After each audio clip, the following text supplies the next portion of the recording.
नमस्कार बच्चों, स्वागत है जेएनसी क्लासेस में, जय गुरु नर्सिंग क्लास। तो चलिए लेट ना करते हुए वीडियो शुरू करता हूँ। वीडियो शुरू करते हैं, ठीक है। तो आज का जो टॉपिक रहने वाला है, वो जो क्वेश्चंस रहने वाला है, वो मस्कुलोस्केलेटल सिस्टम के ऊपर रहेगा। कुछ नहीं, आपको शायद यहाँ से और सिर्फ 20 क्वेश्चन देखने के लिए मिलेगा। 20 से 30 क्वेश्चन एनक्लेक्स बेस्ड, ठीक है। लेकिन जो 20 क्वेश्चन है उसमें से हम आपको पूरा निचोड़ के रख देंगे, ठीक है। जो भी आपका डाउट्स वगैरह है वो सब क्लियर हो जाएगा, पाई बाय पाई, ठीक है। तो वीडियो को शुरू करते हैं, चलिए। क्योंकि ऐसा आपको पता है 14 अप्रैल को एग्जाम आने वाला है। तो अभी हम यहाँ पर रोज आपके लिए डेली क्लासेस लेके आने वाले हैं। कल मैं कम्युनिटी का क्लास करूंगा, ठीक है। सीएचओ का क्लास, सॉरी मतलब सीएचएन का, कम्युनिटी हेल्थ नर्सिंग का क्लास लेने वाला हूँ। एटलीस्ट कम्युनिटी हेल्थ नर्सिंग का 2 से 3 क्लास रहने वाला है। क्योंकि एक क्लास में अगर हम पूरा टॉपिक कवर करने के लिए जाएंगे ना, तो एटलीस्ट आपको 10 से 12 घंटा क्लास लगेगा।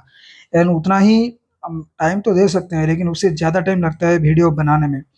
वीडियो बनाने में इन द सेंस क्वेश्चन रेडी करने में, आपको क्या पढ़ाना है, क्या नहीं करना है, किसके ऊपर ज़्यादा फोकस देना है। तो चलिए शुरू करते हैं।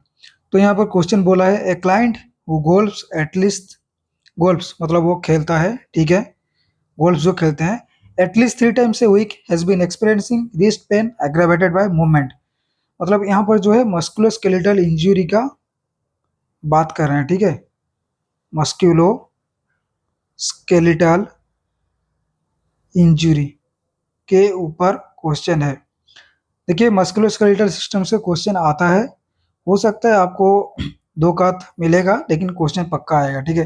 रिस्ट पेन हो रहा है एग्रावेटेड बाय, ये जो है ये सब लाइक बेसिक क्वेश्चन है, ठीक है। Wrist pain aggravated by movement, the physician diagnosis the condition of tenosynovitis, ठीक है। And recommends temporarily avoiding the repetitive wrist motion, ठीक है। तो यहाँ पर जो क्वेश्चन देने के बाद ये बोला है कि which statement made by the client to the nurse, ऐसा कौन सा स्टेटमेंट है जो पेशेंट के द्वारा, पेशेंट जिसको नर्स को बोल रहा है, provides the best evidence that the client understand the therapeutic plan.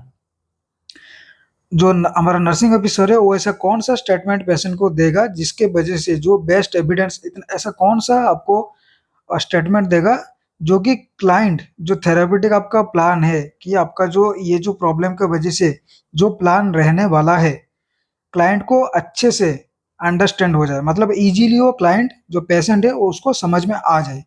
तो ऑप्शन से जैसे आप ये वाला है, ये ऑप्शन से, ठीक है। जैसे आप ऑप्शंस देख पा रहे हैं, I should keep my hand as still as possible, like जैसा है ऐसा ही रखना है।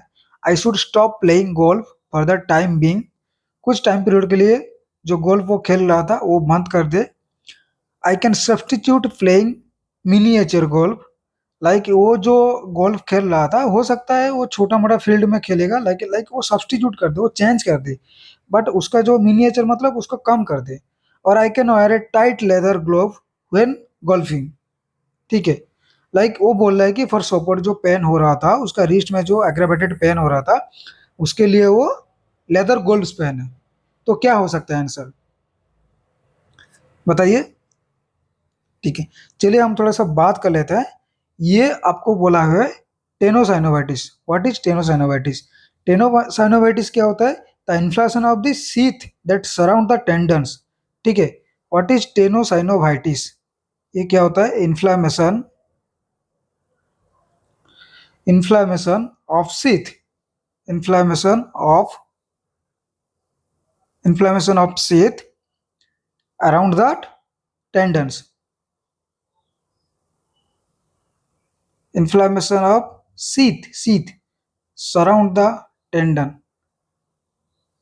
ठीक है।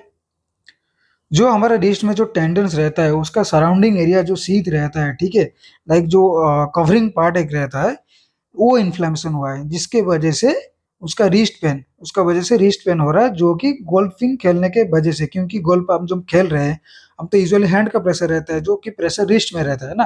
तो वो वही बोल रहा है। तो उसका आंसर क्या होगा? तो आंसर क्या होगा? आई should stop playing golf for the timing, ठीक है। ये रहा आपका आंसर, ये रहा सेकंड आंसर। क्यों होगा बोलते हैं, लाइक देखिए, आपको सबको पता है, जैसे टेंडन, अगर अगर बोन टू बोन, अगर बोन टू बोन कनेक्ट हो रहा है तो उसको बोलते हैं ligament. Bone to bone connect करने को बोलते हैं कि लिगामेंट। बोन टू टेंडन, ठीक है, बोन टू टेंडन जो कनेक्ट करता है, ठीक है। लाइक अगर बोन, ये एक बोन है, ये एक बोन है, उसको कनेक्ट करने के लिए तो कुछ एक चाहिए ना, ऐसा तो नहीं है कि मतलब ये आधा अधूरा है, ये आधा अधूरा है। तो इसको कौन करता है? एक बोन को दूसरे बोन को कौन करता है? लिगामेंट कनेक्ट करता है। सेम एज एक बोन को दूसरे टेंडन को कौन कनेक्ट करता है?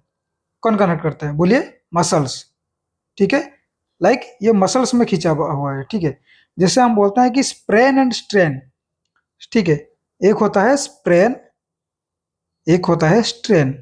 तो आपको अगर ऐसे क्वेश्चन पूछा जाएगा, अगर स्प्रेन हो रहा, अगर स्प्रेन लिखा हुआ है या स्ट्रेन लिखा हुआ है, अगर किसी पेशेंट को स्ट्रेन हुआ है तो उसका कौन सी पार्ट में इंजुरी हुआ है, उसका कौन सी पार्ट में इंजुरी हुआ है और कौन सी पार्ट अफेक्ट हुआ है, आपको ये पूछा जाएगा।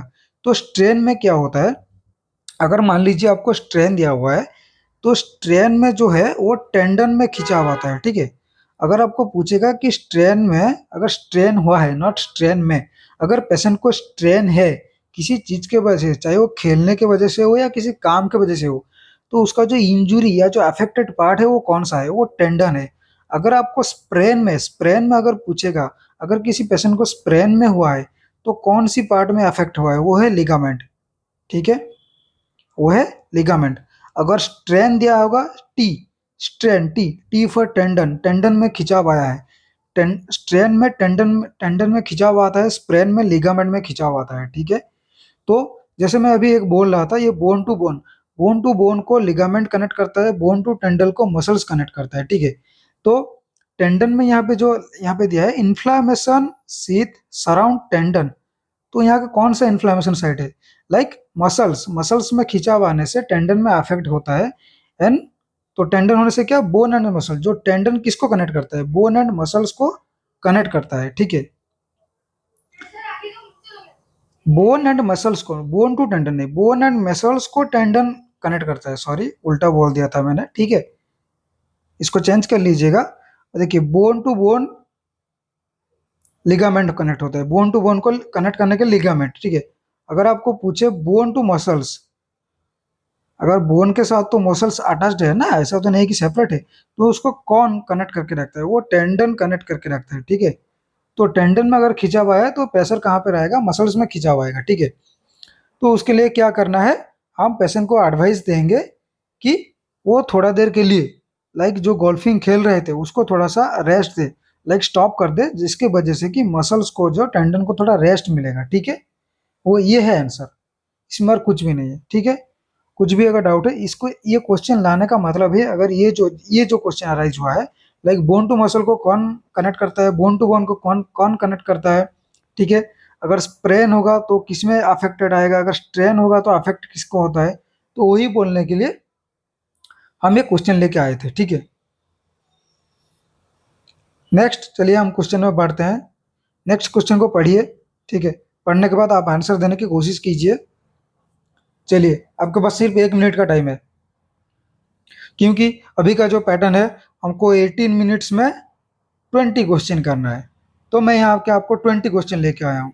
तो अभी आपका क्लास स्टार्ट हो गया ऑलमोस्ट 4 3 को, मान लीजिए 4 5 को हुआ है। तो आपको 20 मिनट्स मतलब 25 में आपको कंप्लीट करना है, विदिन 25 हमारा वीडियो। बट अगर हम ऐसे पढ़ाने के लिए जाएंगे तो थोड़ा तो टाइम लगेगा, इसीलिए मैं आपको बोल रहा हूँ 1 मिनट का टाइम है, ठीक है। नेक्स्ट जो क्वेश्चन है, the nurse examine the client who slipped and fall while climbing stair, okay, now has ankle swelling, अच्छा, एंकल का स्वेलिंग हुआ है, and pain on moment, pain on moment while the client is waiting for the ankle to be x-rayed, अभी तक x ray हुआ नहीं, वो x ray होने वाला है, जिसकी वजह से मतलब एक्सरे के लिए पेशेंट वेट कर रहा है। व्हिच नर्सिंग मेजर, ऐसा आपका कौन सा प्राइमरी नर्सिंग एक्शन है, is most helpful for relieving the soft tissue swelling, soft tissue swelling के लिए क्या करने वाला है? देखिए यहाँ पे आपको दिया हुआ है placing the heating pad on ankle, अच्छा, ये आपका ऑप्शन है।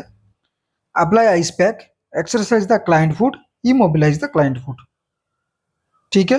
आपको क्या करना है? चलिए मैं आपको एक बता देता हूँ। अगर किसी पेशेंट को फ्रैक्चर देखिए ऑलमोस्ट क्लाइंब स्टेयर हुआ था ना, एंकल स्वेलिंग वगैरह हुआ है। अगर किसी का मान लीजिए ये फ्रैक्चर हुआ है या नहीं हुआ है हमें तो पता नहीं है, बट फ्रैक्चर का एक मोस्ट सिम्टम जो होता है स्वेलिंग। अगर फ्रैक्चर होता है तो स्वेलिंग होता है, अगर फ्रैक्चर नहीं होता है तो स्वेलिंग नहीं होता है। इतना ध्यान रखिए। अगर यहाँ पर स्वेलिंग मेंशन किया है दैट मीन्स ऑलमोस्ट फ्रैक्चर हुआ है। And pain on movement, pain होता ही है, ठीक है।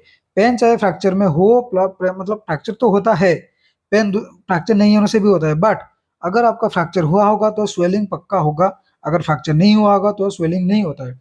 तो एक जैसे फॉर्मूला है, कौन सा थेरापी, लाइक राइस थेरापी।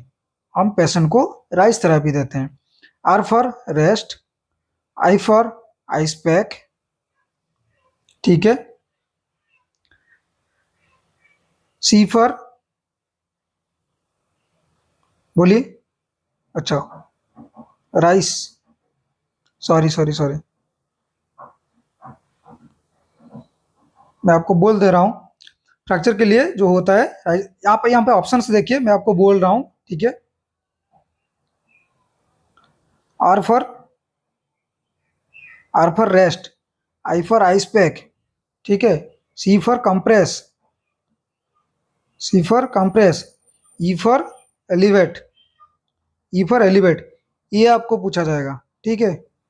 ये आपको पूछा जाएगा। आपको ऐसा पूछ सकता है कि व्हाट इज राइस थेरापी और किसके लिए यूज होता है, व्हाट इज राइस थेरापी और किसके लिए यूज होता है। आर फॉर आपको रेस्ट, अगर मान लीजिए पेशेंट को फ्रैक्चर हुआ है तो आप रेस्ट करने के लिए बोलिए।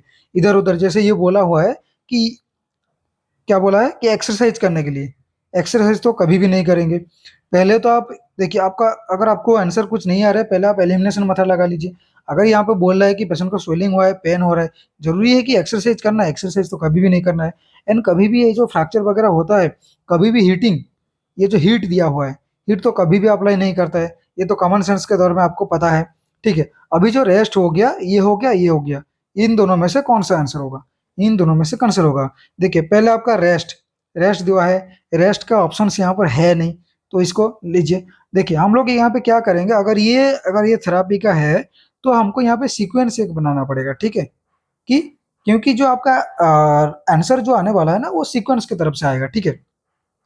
नेक्स्ट क्या दुआ है, आइस, मतलब ये अगर आपका फर्स्ट चॉइस होगा, ये सेकंड चॉइस, ये थर्ड चॉइस, ये फोर्थ चॉइस। आपका ये जो थेरापी है ये तो चारों ही थेरापी है, लेकिन अगर ये सीरियली अगर लिखा हुआ है दैट मीन्स आपको ये पहले करना है। रेस्ट देने के बाद पेशेंट को आप आइस, आइस कंप्रेस क्या करना है, कंप्रेस करके रखिए, लाइक आइस में थोड़ा सा कंप्रेस करके रखिए, ऐसा नहीं कि आप दबा के रखना है, ठीक है। एंड लेग को एलिवेट करके रखना है। यहाँ पे देखिए सेकंड में आपका आइस आ गया, दैट मीन्स आपका आंसर होगा apply ice, ice to the ankle, because यहाँ पे स्वेलिंग हो गए। हमारा मेन फोकस रहेगा स्वेलिंग, स्वेलिंग प्लस पेन। ऐसे हीटिंग देने से होता है हमारा भासो, क्या होता है, भासो डायलेटेशन होता है, जिसके वजह से भासो डायलेटेशन की वजह से आपका पेन और भी बढ़ेगा, ठीक है। पेन बढ़ेगा, स्वेलिंग भी बढ़ सकता है, ठीक है। तो इसीलिए हम लोग को आइस पैक देके भासो कंस्ट्रिक्ट करेंगे। ये जो चीज है हम इसको भासो कंस्ट्रिक्ट करके रखेंगे, ठीक है। भासो कंस्ट्रिक्ट करके रखेंगे। तो अप्लाई आइस पैक, फिर हो गया कंप्रेस, कंप्रेस यहाँ पे नहीं रहे, ठीक, फिर हो गया एलिवेट। तो एलिवेट, ये जो इमोबिलाइज लिखा हुआ है यहाँ पे जो रेस्ट, ठीक है। तो इमोबिलाइज तो पहले नहीं करेंगे, आपका यहाँ पे बोला है मोस्ट हेल्पफुल। मोस्ट हेल्पफुल कौन सा, रिलीविंग, जो सॉफ्ट टिश्यू स्वेलिंग हो आगे। और भी एक बार क्वेश्चन को आपको देखना है, यहाँ पे क्वेश्चन क्या पूछा है, most helpful for relieving the soft tissue swelling. यहाँ पे स्वेलिंग मेंशन किया है। हम तो अगर एलिवेट था तो एलिवेट था, बट इमोबिलाइज, इमोबिलाइज तो रखेंगे, ऐसा नहीं कि बस को मोबिलाइज करता करवाते रहेंगे, मोबिलाइज नहीं करवाना है। तो ये हो गया आपका आंसर 2 नंबर, ठीक है। तो आपको मेनली ये रहा आपका, एक क्वेश्चन निकल गया, लाइक राइस थेरापी, फ्रैक्चर में स्वेलिंग होता है, एंड अगर फ्रैक्चर नहीं हुआ है स्वेलिंग नहीं होता है। मैं और एक क्वेश्चन आपको बता देता हूँ, और एक आपको क्वेश्चन बता रहा हूँ, फ्रैक्चर और एक डिसलोकेशन, ठीक है। हम यहाँ पे दो चीज के बारे में बात करेंगे। एक होता है आपका फ्रैक्चर, एक होता है आपका फ्रैक्चर, एक होता है आपका डिसलोकेशन, ठीक है।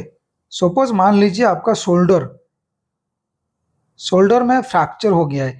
तो अगर आपको ये पूछेगा, सपोज ये रहा एक एक लिम्ब, ये एक लिम्ब रहा, ये राइट है, ये आपका लेफ्ट है, ये लेफ्ट लिम्ब है। अगर मान लीजिए लेफ्ट लेग, लेफ्ट शोल्डर में फ्रैक्चर हुआ है, तो आपको ये पूछा आएगा कि अगर लेफ्ट शोल्डर में फ्रैक्चर हुआ है तो राइट साइड में अगर कंपेयर करेंगे, राइट साइड का हैंड अगर लेफ्ट साइड का हैंड में प्रिपेयर कंपेयर करेंगे तो ये जो उसका लेंथ बढ़ा हुआ मिलेगा या लेंथ छोटा होगा। तो ऑलवेज आप ये क्वेश्चन को आप ध्यान रखिए, फ्रैक्चर कहीं पर भी हो, अगर आपका फ्रैक्चर होता है, अगर किसी का आप कंपेयर करना है, चाहे वो फीमर फ्रैक्चर हो, नी हो, एल्बो हो, शोल्डर हो, कुछ भी हो, फ्रैक्चर होने से साइज है वो साइज छोटा होता है, मतलब कंपेयर टू अदर्स। मतलब अगर लेफ्ट शोल्डर का आपका फ्रैक्चर हुआ है, अगर राइट शोल्डर के साथ कंपेयर करेंगे तो अगर फ्रैक्चर केस में ये साइज छोटा होगा, ठीक है। बट अगर डिसलोकेट हुआ होगा, अगर मान लीजिए शोल्डर डिसलोकेट हुआ होगा, लेफ्ट साइड का अगर शोल्डर डिसलोकेट हुआ है तो राइट साइड के कंपेयर में वो आपका साइज इन द सेंस जो लेंथ है, वो लेंथ आपको इंक्रीज हुआ मिलेगा, ठीक है। बट यहाँ पर जो लेंथ है, ये लेंथ आपको डिक्रीज मिलेगा। होपफुली आपको समझ में आया मैं आपको क्या बोलना चाहता हूँ, ठीक है। मैं आपको यहाँ पे लिख के समझा देता हूँ, ठीक है। मान लीजिए ये आपका हो गया फ्रैक्चर, ये फ्रैक्चर हो गया, ये आपका डिसलोकेट हुआ है, किसी जॉइंट्स में डिसलोकेट हुआ है, ठीक है। अगर डिसलोकेट हुआ है, मान लीजिए फ्रैक्चर है, ये डिसलोकेट है।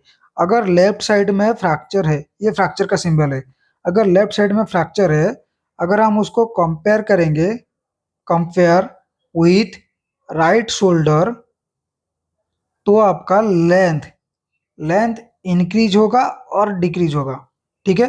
आपका जो लेंथ होगा वो डिक्रीज होने वाला है, मतलब आपका जो साइज वो स्मॉल रहेगा, छोटा हो जाएगा, ठीक है, क्योंकि फ्रैक्चर हुआ है।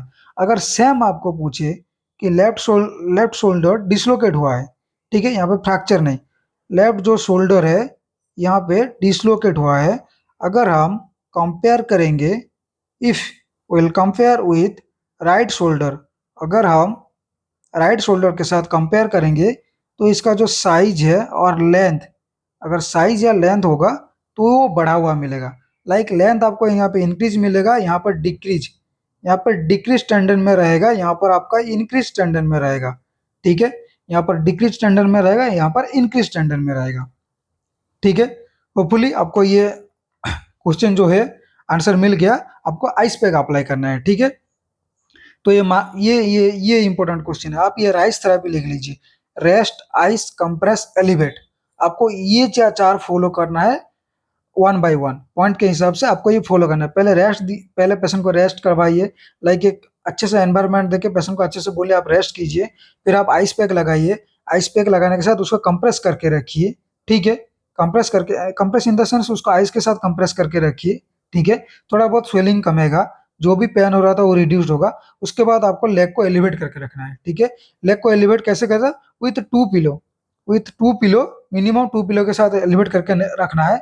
अगर नहीं है तो वन पिलो, बट लेकिन थोड़ा सा क्या ना, आपको हार्ट लेवल में आपका जो एलिवेट करेंगे, सपोज मान लीजिए ये आपका पेशेंट सो रहा है, ठीक है, ये आपका हो गया राइट लेग, ये हो गया लेफ्ट लेग, ये हो गया राइट लेग, तो आपका ये हो गया ये ये चीज में आपका हार्ट लेवल में आपका जो लेग है वो एलिवेट होके रहेगा, ठीक है। चलिए, होप समझ में आ गया, कुछ डाउट नहीं है। नेक्स्ट क्वेश्चन में बढ़ते हैं। इसको आप लिख लीजिएगा, प्लीज नोट कर लीजिए, क्योंकि अगर आप अभी नोट नहीं करेंगे तो बाद में आपको ही प्रॉब्लम होगा, ठीक है, क्योंकि बार बार आपके पास टाइम नहीं होगा कि वीडियो को देखते रहें, ठीक है। ठीक है।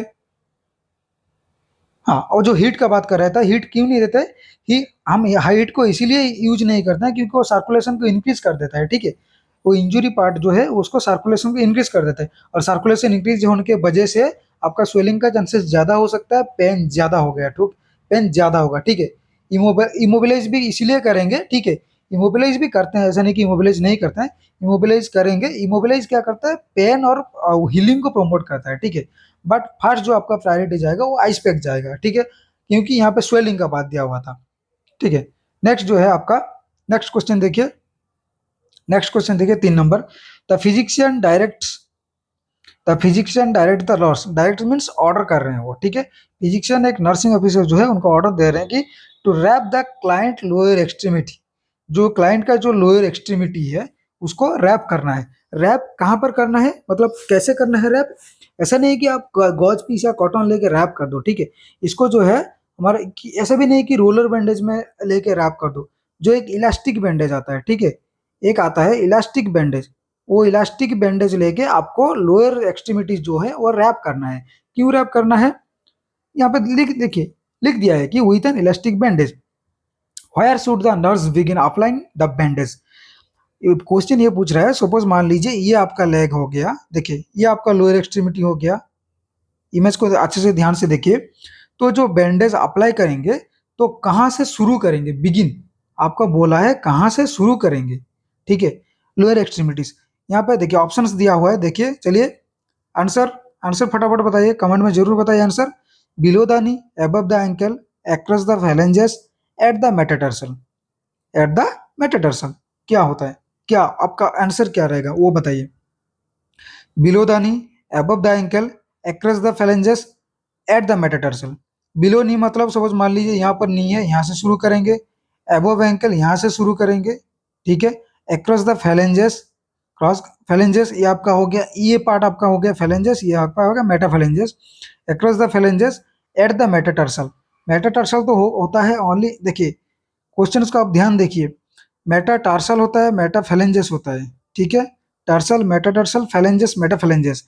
टार्सल मेटाटार्सल जो होता है वो हैंड में होता है, ठीक है। देखिए क्वेश्चन को कैसे घुमाया गया है, आपको बोला है कि लोअर एक्सट्रीमिटीज, ये तो हो गया अपर एक्सट्रीमिटीज का, मतलब आंसर गलत हो गया।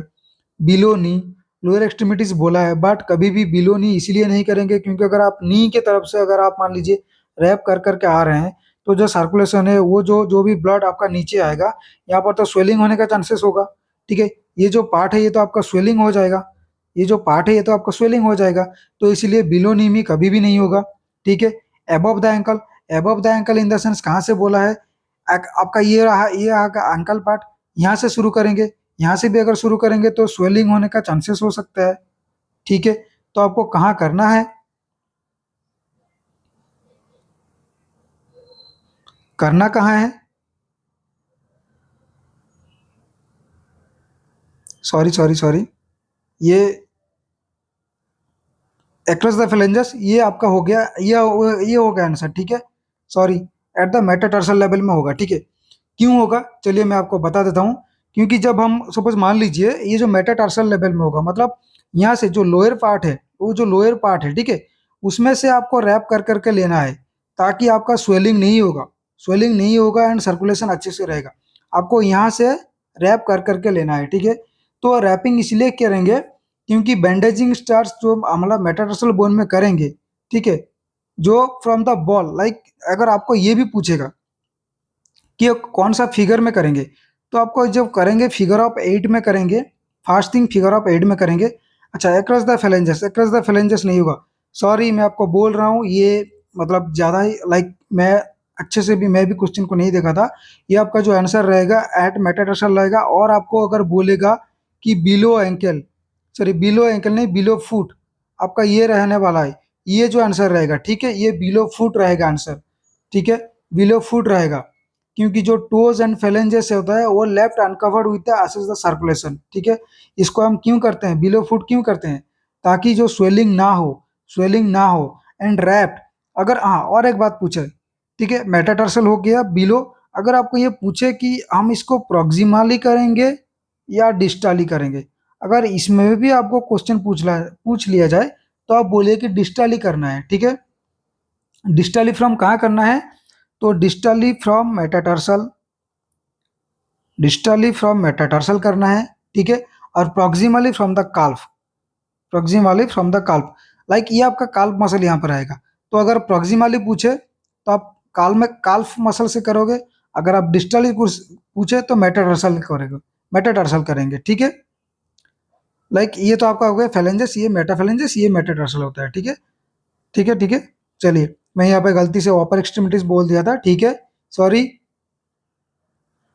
नेक्स्ट आपका क्वेश्चन आएगा, ठीक है, नेक्स्ट क्वेश्चन में चलते हैं। तो यहाँ पर आपका हो गया एट मेटाटार्सल, और भी ये और भी ऑप्शन हो सकते हैं, बिलो फुट, और इसको ये बोल सकते हैं distally from metatarsal, proximally from the काल्फ, proximally from the काल्फ, ठीक है। नेक्स्ट क्वेश्चन में चलते हैं। तो यहाँ पर जो क्वेश्चन रहने वाला है, Which is the best technique for the nurse to use when applying the elastic bandage to the client lower extremities? यहाँ पे पूछा है कौन सा टेक्निक हम यूज करेंगे।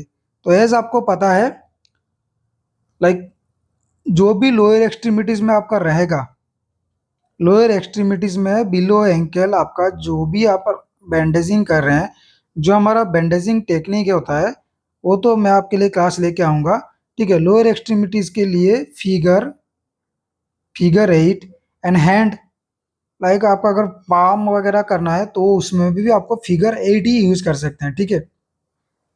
फिगर 8 यूज करते हैं, ये आपको पता है। स्पाइरल लिवर्स यूज नहीं करते हैं। तो स्पाइरल लिवर्स कहाँ पर यूज करते हैं, देखिए थोड़ा मैं बैंडेजिंग के बारे में बता देता हूँ, ठीक है। तो ये जो आपका जो अभी जो क्वेश्चन पूछा कि बैंडेजिंग विथ लोअर एक्सट्रीमिटीज में हम लोग फिगर 8 करेंगे, ठीक है। तो स्पाइरल लिवर्स कहाँ करेंगे बता दीजिए, कोई कमेंट करके बताइए,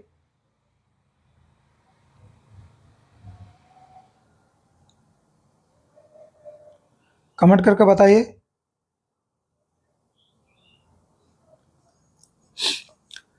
स्पाइरल लिवर्स, चलिए अब बता देता हूँ। स्पाइका कहाँ पर करते हैं, ठीक है। स्पाइका जो है आपका थंब, स्पाइका बैंडेज अगर आपको पूछे कि बैंडेजिंग टेक्निक में हम लोग थंब में कौन सा स्पाइका करेंगे, ठीक है। स्पाइका में लाइक आपका स्पाइका टेक्निक जो है थंब में आएगा, हैंड में आएगा, थाई में आएगा, hip, thumb, hand, thigh and hip में हम लोग जो स्पाइका टेक्निक होता है बैंडेजिंग का उसमें हम लोग यूज करते हैं, ठीक है। जो स्पाइरल रिवर्स होता है, स्पाइरल रिवर्स कहाँ पे होता है, कॉन्सेप्ट बोन पार्ट में, ठीक है। लाइक थाइस, हम इसको कहाँ पर यूज करेंगे, लाइक कॉन्सेप्ट बोन पार्ट जो होता है हम वहाँ पर स्पाइरल रिवर्स टेक्निक यूज करेंगे। तो जो कौन से बोन पार्ट वो होता है वो कहाँ पर होता है, ठीक है। जो होता है लाइक थाइस और लेग में, थाई थाई एंड लेग में, ठीक है। थाई एंड लेग में आपका कौन से बोन पार्ट लाइक आपका स्पाइरल रिवर्स टेक्निक यूज होता है, ठीक है। स्पाइरल रिवर्स टेक्निक यूज होता है। नेक्स्ट जो आएगा आपका, नेक्स्ट जो है आपका रिकरेंट टर्न्स विद बैंडेज, ठीक है। रिकरेंट टर्न्स का आपका आएगा जो आपका स्टम्प, जो एम्पुटेटेड पार्ट होता है, एम्पुटेटेड लिम्ब होता है, ठीक है। जो आपका एम्पुटेटेड लिम्ब जिसको हम बोलते हैं स्टम्प, ठीक है। सपोज मान लीजिए जो लेग या तो जो लेग एम्पुटेटेड होने के बाद जो बच जाता है, सपोज मान लीजिए आपका एबव नी एम्पुटेट हुआ है, ये आपका लोअर एक्सट्रीमिटीज होता है, ठीक है। ये आपका नी पार्ट हो गया। सपोज ये मान लीजिए एबव नी, बिलो नी एम्पुटेट हुआ है, मतलब एबव नी से एम्पुटेट हुआ है, तो ये जो पार्ट है इसको हम बोलेंगे स्टम्प, ठीक है। तो ये जो recurrent turns bandaging technique, recurrent turns with bandage, वो कहाँ पर यूज होता है, ये हमारा यूज होता है लाइक हमारा जो हम क्या बोले स्टम्प में, मतलब आपका अम्पुटेशन पार्ट में यूज होता है, ठीक है। अम्पुटेटेड लिम्ब है आपका, अम्पुटेटेड अम्पुटेटेड लिम्ब में यूज होता है, ठीक है। मतलब आपका स्टम्प में यूज होता है, स्टम्प जो वाला पार्ट बच जाता है उसको हम लोग स्टम्प बोलते हैं, ठीक है। तो होप आपको ये भी क्वेश्चन क्लियर हो गया होगा। So which is the best technique for the nurse to use when applying the elastic bandages to the client with the lower extremities. तो आपको फिगर 8 में जाना है, ठीक है, आपको फिगर 8 में जाना है। नेक्स्ट क्वेश्चन में चलिए। तो before the client discharge from the emergency department, आप क्वेश्चन को पढ़िए। Before the client discharge from the emergency department the nurse provide instruction on how to care for a sprained ankle. देखिए मैंने आपको थोड़ी देर पहले बता दिया स्प्रेन स्ट्रेन। तो स्ट्रेन में आपका टेंडन में खींचा पाएगा, स्प्रेन में आपका लिगामेंट में खींचा पाएगा। अगर ये स्प्रेन बोला है मतलब आपका लिगामेंट में खींचा पाया है, ठीक है। At home, the nurse advised the client of the need for maintenance of the bandage. The nursing officer जो है वो पेशेंट को एडवाइस या पेशेंट रिलेटिव को भी एडवाइस कर रहे हैं कि जो आपका बैंडेज आपको जरूरी है, ठीक है, आपको मेंटेन करके रखना पड़ेगा क्योंकि जो स्प्रेन हुआ है, नहीं तो क्या है आपका चलना फिरना, सपोज आप कभी चल के स्टेयर से नीचे जा रहे हो तो फिर से इंजुरी होने का या तो फिर स्प्रेन होने का चांसेस हो सकता है। So when should the nurse advise the client with a sprained ankle to rewrap the plastic bandage? Suppose मान लीजिए वो प्लास्टिक बैंडेज लगाया हुआ था, किसी वजह से वो बैंडेज खुला गया था, तो अभी नर्स ऐसा कौन सा एडवाइस देगा जो पेशेंट को, ठीक है, जो नर्सिंग ऑफिसर है वो ऐसा पेशेंट को कौन सा एडवाइस देगा कि जब with spread ankle, already spread है, तो स्प्रेड एंकल में आप स्प्रेड एंकल टू रीरैप, ठीक है, आप कौन सा टाइम में रीरैप करोगे, अगर आपको ऐसा कौन सा सिम्टम आपको दिखाई देगा जिसके वजह से आपको इलास्टिक बैंडेज रीरैप करना पड़ेगा। चलिए ऑप्शंस में नजर डालते हैं। When the toes appear pink, अच्छा पिंक ऐसे होने से तो हमारा, अच्छा ठीक है चलिए, ये तो शायद नहीं हो सकता है। When the ankle feels painful, अच्छा। When the toes look swollen, okay.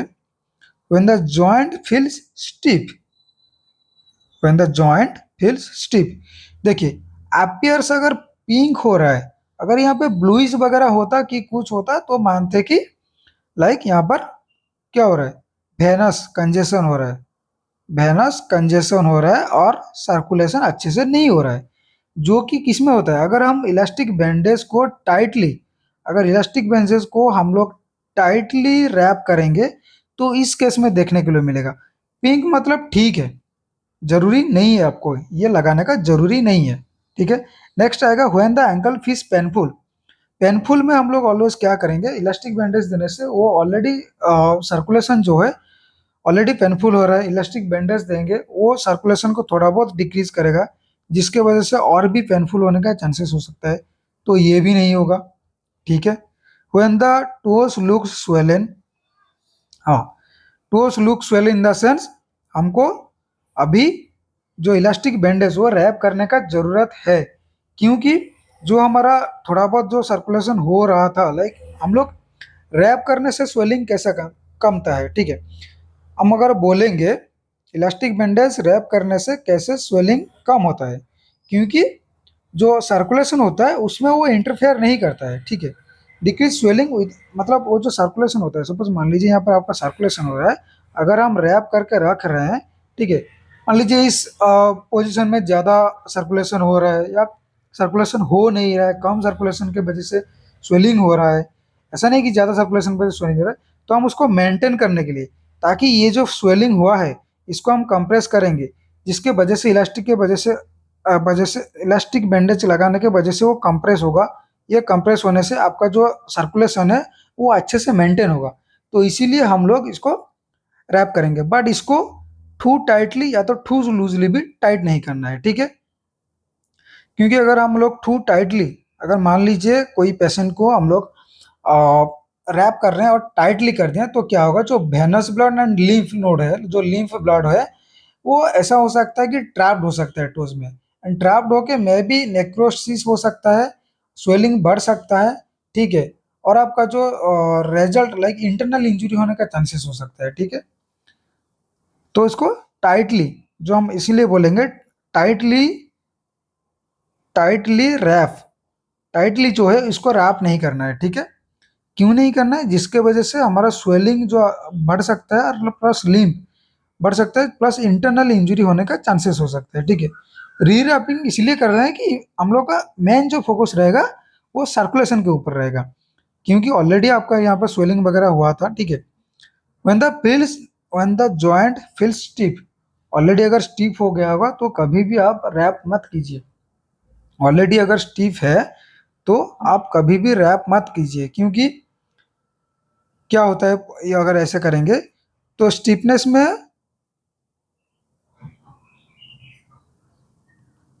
अगर हम किसी कोई जॉइंट्स को, अगर हम कोई जॉइंट्स जगह को पोजीशन मेंटेन करने के लिए देते हैं ना, तो एक्चुअली वो स्टीप नहीं आता है, स्टीप होता नहीं है, और ऐसे भी नहीं लगाएंगे, ठीक है।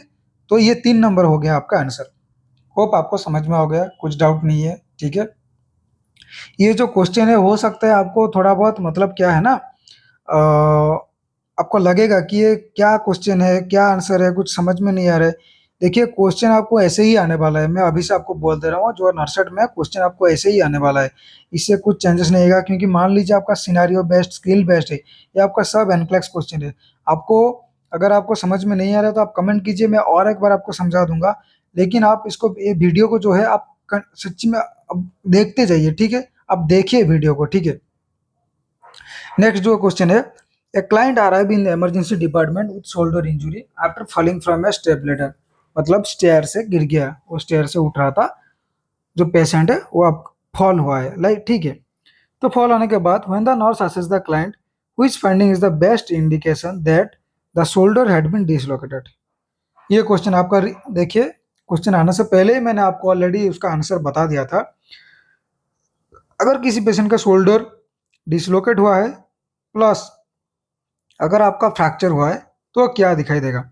देखिए, ऑलरेडी आपको शायद शायद आप सब लोगों को आंसर आ गया होगा, ठीक है? क्योंकि ऑलरेडी मैंने इसके बारे में थोड़ी देर पहले बात कर लिया।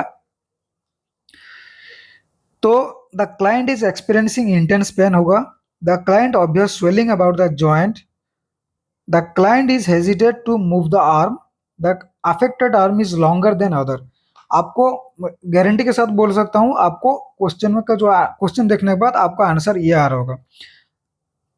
20% जो भी कैंडिडेट है उनका आंसर ये आ रहा होगा, बट ये एक्चुअली आंसर नहीं है, मैंने ऑलरेडी बता के रख दिया। देखिए, अगर आपका डिसलोकेट होगा तो the affected arm is no longer नहीं, इज लॉन्गर देन अदर्स।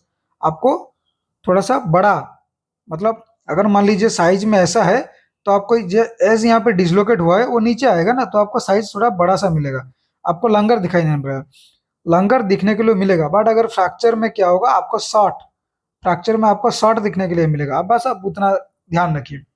अगर कुछ शोल्डर वगैरह dislocate, not only shoulder, shoulder हो गया, फीमर फ्रैक्चर हो गया, फीमर हो गया, ठीक है? अगर डिसलोकेट हुआ है तो अफेक्टेड आर्म हो या लेग हो, अफेक्टेड आर्म और leg is longer than others. अगर आपको फ्रैक्चर मिलेगा, shutter, affected by shutter than others, ठीक है? ये रहा आपका आंसर, ये 4 नंबर आपका आंसर हो गए।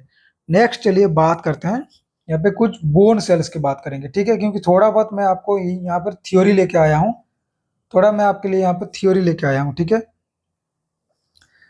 तो चलिए देखिए, आपको यहाँ से क्वेश्चन पूछा जाता है कि what is osteoblast and what is osteoclast.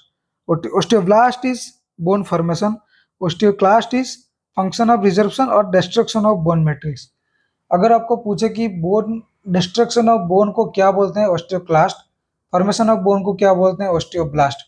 Osteoblast क्या करता है, ओस्टियोसाइट, ठीक है?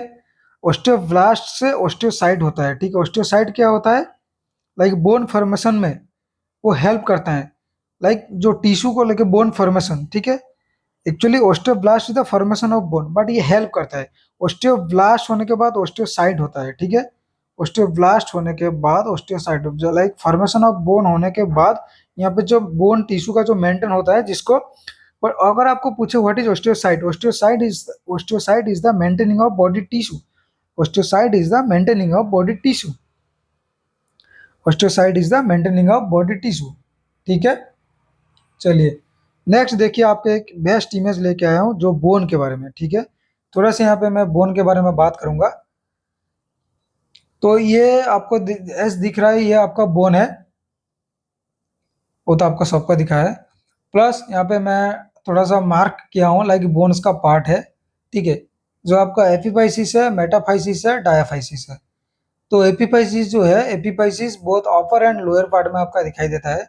एपिफाइसिस देखिए, ये हो गया, ये जो पार्ट हो गया, ये पार्ट हो गया आपका एपिफाइसिस, और ये पार्ट को भी हम लोग एपिफाइसिस बोलेंगे। जो मिडिल पार्ट हो गया, जहाँ पे बोन मेरो, लाइक जहाँ पे बोन मेरो प्रोड्यूस होता है, जो बोन मेरो रहता है, जो मेरो आरबीसी वगैरह, लाइक डब्ल्यूबीसी प्रोडक्शन को हेल्प करता है, इसको बोलते हैं डायाफाइसिस। जो मिडिल पार्ट को डायाफाइसिस बोलते हैं। मेटाफाइसिस, ये आपका बोन का, अगर आपको ऐसा पूछेगा कि what is diaphysis, what is epiphysis, what is metaphysis, अगर आपको पूछे कि डायाफाइसिस क्या होता है, ये मिडिल पोर्शन ऑफ बोन होता है। डायाफाइसिस जो होता है ये आपका क्या होता है, आपको ऐसा पूछेगा कि मिडिल पोर्शन ऑफ बोन को क्या बोलते हैं, मिडिल पोर्शन ऑफ बोन को क्या बोलते हैं, मिडिल पोर्शन ऑफ बोन को बोलते हैं डायाफाइसिस।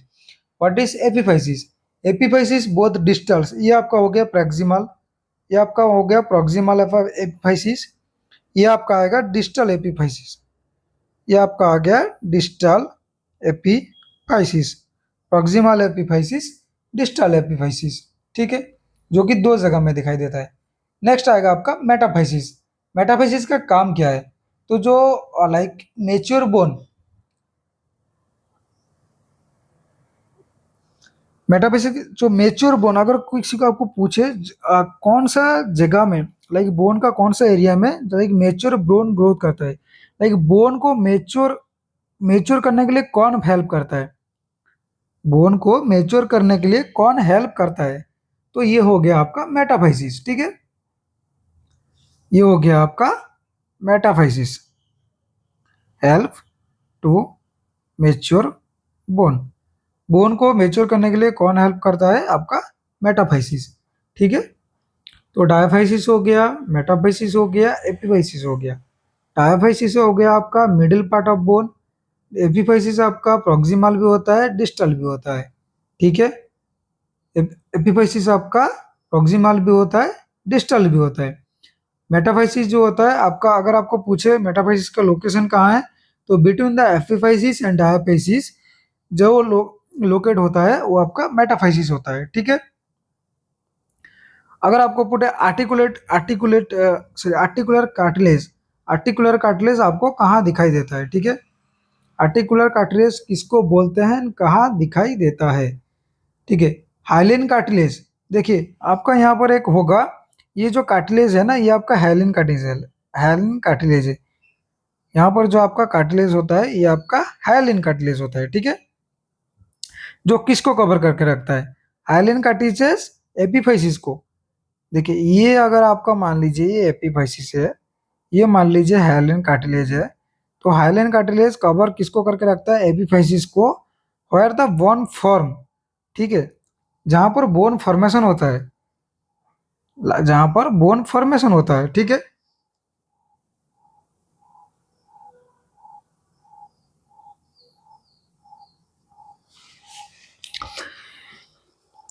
आर्टिकुलर कार्टिलेज क्या होता है मैं आपको थोड़ा सा बता देता हूँ, मैं आपको थोड़ा सा थ्योरी करके बता देता हूँ, ठीक है।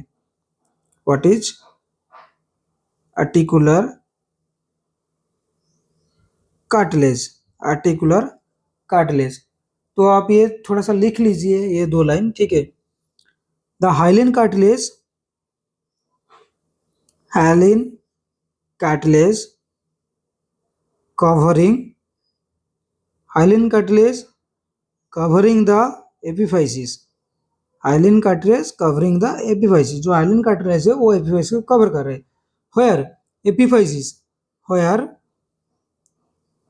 Bone and joint, bone and joint, bone forms joint, sorry not bone and joint, bone forms joint with another called so। देखिए यहाँ पर आपका अगर बोन है, ये पार्ट आपका हो गया बोन, ठीक है, मतलब ये आपका फीमर हो गया, ठीक है, ये आपका फीमर हो गया। ये जो बोन के साथ एक बोन अगर कनेक्ट होगा, एक बोन के साथ आपका एक बोन कनेक्ट होता है, तो जो बोन को जो बोन लाइक बोन के साथ जो जॉइंट, ये एक जॉइंट है, फिर यहाँ पर एक बोन आएगा, जो बोन के साथ जो जॉइंट हो रहा है इसको बोलते हैं आर्टिकुलर कार्टिलेज, इसको बोलते हैं आर्टिकुलर कार्टिलेज, ठीक है। तो एक्चुअली में आर्टिकुलर कार्टिलेज क्या होता है, वो हाइलिन कार्टिलेज होता है, ठीक है, जो कि एपिफाइसिस को कवर करके रखता है। एपिफाइसिस, सपोज मान लीजिए ये आपका एपिफाइसिस पार्ट है, ठीक है, ये आपका हाइलिन कार्टिलेज है, जो कि ये एक्चुअली हाइलिन है, ठीक है, और ये है वो कि आर्टिकुलर कार्टिलेज जो कि कवर करके रखा है, ठीक है। ये हो गया आपका आर्टिकुलर कार्टिलेज, ये हो गया आपका आर्टिकुलर कार्टिलेज, ये जो ब्लू ब्लू का दिख रहा है, और ये हो गया आपका एपिफाइसिस, ये हो गया आपका एपिफाइसिस, ठीक है। तो अभी अगर बात करेंगे ये कॉम्पैक्ट बोन और स्पॉन्जी बोन क्या है, यहाँ पे आपको दिख रहा है ना compact bone and spongy bone. तो थोड़ा सा 2 मिनट का बात करते हैं। देखिए कॉम्पैक्ट बोन जो है उसको आउटर लेयर, वो जो आउटर लेयर का जो बोन का पार्ट है, अगर आपको पूछे कि बोन का आउटर लेयर को क्या बोलते हैं तो कॉम्पैक्ट बोन, अगर बोन का इनर लेयर को क्या बोलते हैं तो spongy bone. Compact bone is otherwise known as cortical bone. Compact bone को कॉर्टिकल बोन बोलते हैं। तो आपका जो बोन लाइक हमारा अगर बोन है, उसको तो कोई ना कोई तो है जो मेंटेन कर रहा है, जो स्ट्रांग बना रहा है, ना कि अगर कोई भी आएगा ऐसे पीट देके चला जाएगा तो बोन तो टूट जाएगा ना। तो जो हार्डनेस, जो बोन का एक्चुअली मैं बोलना चाहता हूँ, जो बोन का हार्डनेस, हार्डनेस जो बोन का जो हार्डनेस दिखाई देता है या जो हार्डनेस मेंटेन होता है, वो किसके वजह से होता है? तो कॉम्पैक्ट बोन की वजह से होता है। तो बोन का जो हार्डनेस वो किसके ऊपर मेंटेन या किसके ऊपर डिपेंड करता है? कॉम्पैक्ट बोन्स की वजह से। ठीक है, तो कॉम्पैक्ट बोन का अदर नाम है cortical bone. Outer layer part है जो कि हार्डनेस, बोन का जो हार्डनेस होता है जिसको मेंटेन करके रखता है, like provide strength and protection of bone. अगर बोन को कौन प्रोटेक्ट कर रहा है, तो आपको ऐसे अगर पूछेगा कि which bone is help in to protection of the bone, तो कॉम्पैक्ट बोन। अगर हार्डनेस के लिए कौन जिम्मेदारी है? Compact bone. कौन हार्डनेस करवाता है? लाइक कॉम्पैक्ट बोन बोन का हार्डनेस करवाता है। ठीक है, नेक्स्ट आपका हो गया स्पंजी बोन। तो स्पंजी बोन का अदर नाम क्या होता है? ट्राविकुलर बोन। अगर आपको स्पंजी बोन का दूसरा नाम पूछे, स्पंजी बोन का दूसरा नाम अगर पूछे तो क्या होता है? ट्राविकुलर बोन। ठीक है, तो जो स्पॉन्जी बोन जो मैंने आपको अभी पूछा, आपको वो बोला लाइक जो बोन मेरो होता है, जो कि आरबीसी एंड डब्ल्यूबीसी बनाने में जो हेल्प करता है, वो एक्चुअली कौन बोलता है? जो स्पॉन्जी बोन जो होता है, जो स्पॉन्जी बोन होता है, स्पॉन्जी बोन जो होता है वो आपका आरबीसी फॉर्मेशन और एरिथ्रोसाइट में हेल्प करता है। आरबीसी फॉर्मेशन और erythrocytosis, not erythrocytosis, erythropoiesis. Erythropoiesis क्या होता है? Formation of blood. एरिथ्रोपोइसिस क्या होता है? Formation of blood. Blood formation में जो हेल्प करता है उसको एरिथ्रोपोइसिस बोलते हैं। ठीक है, और जो स्पंजी बोन है, देखिए बोन अगर मान लीजिए अगर बोन, देखिए बोन बाहर से हार्डनेस है लेकिन वो उठाने से बहुत लाइक थोड़ा सा easy, like more light weight होता है। अगर लाइट वेट नहीं होता, अगर पूरा हेवी हो जाएगा एक बोन, ऐसा तो नहीं है ना कि ये जो हाथ देख रहे हैं 5 किलो का, 2.5 किलो का हाथ है, अगर आपको ऐसा होता तो आप चल भी नहीं पाते। ठीक है ना, तो ये जो अगर आपको पूछे कि बोन का जो डेंस और लाइट, जो बोन का जो डेंस और डेंसिटी जो बोलते हैं, बोन डेंस को कौन मेंटेन करके रखता है? तो होता है स्पंजी बोन और ट्राबिकुलर बोन।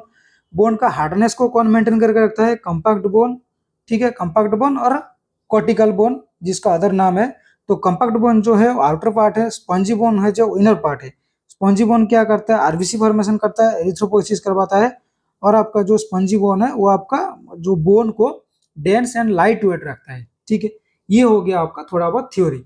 ठीक है, इसके लिए थोड़ा बहुत थ्योरी लेके आया था। देन आपका और एक है पेरियोस्टियम। तो पेरियोस्टियम जो क्या होता है, आपको जैसे पता है, ये वाला जो पार्ट है, जो आउटर मोस्ट पार्ट होता है, ठीक है, ये आपका पेरियोस्टियम होता है। ये आपका पेरियोस्टियम होता है, ये जो आउटर वाला पार्ट होता है ये पेरियोस्टियम होता है।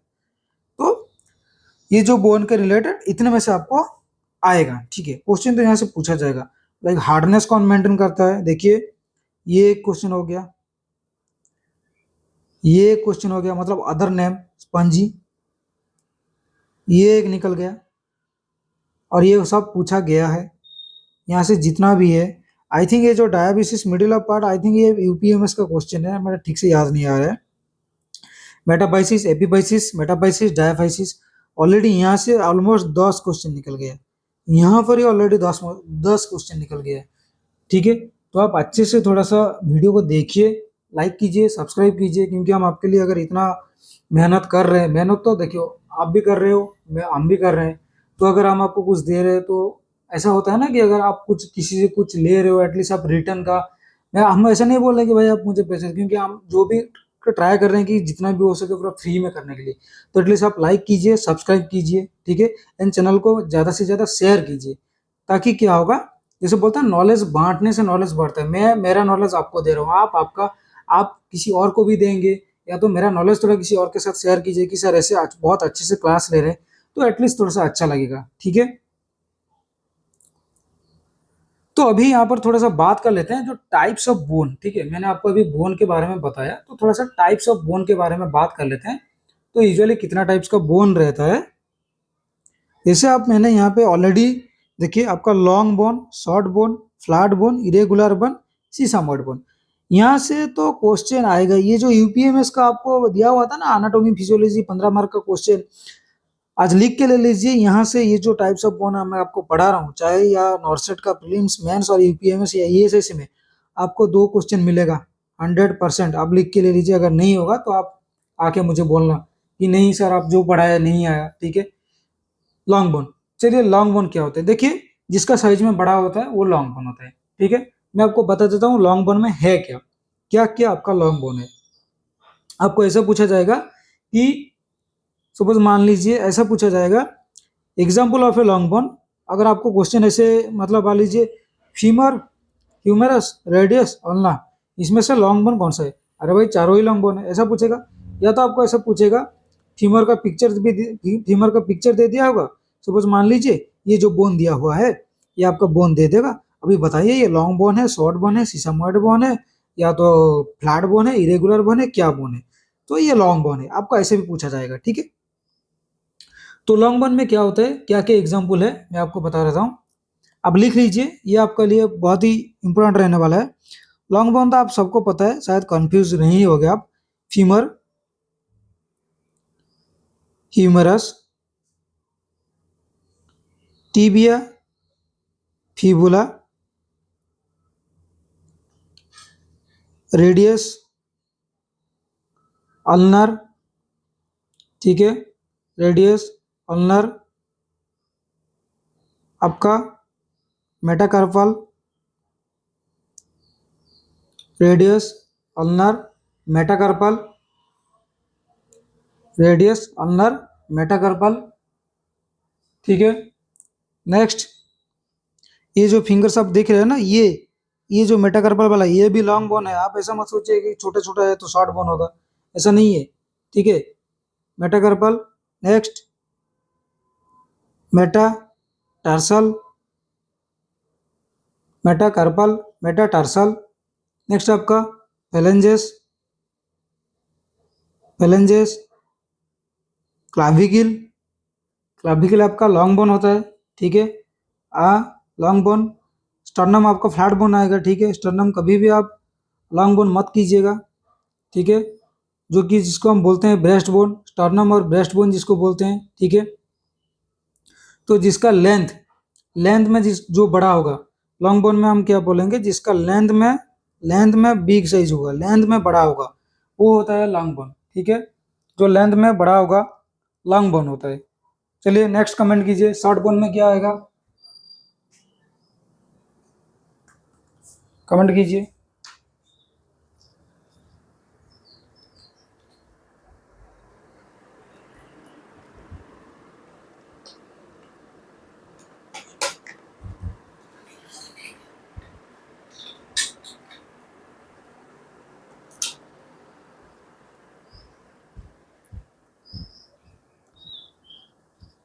नेक्स्ट जो आएगा आपका, बोलिए शॉर्ट बोन, कमेंट कीजिए, मैं आपको बोल रहा हूँ।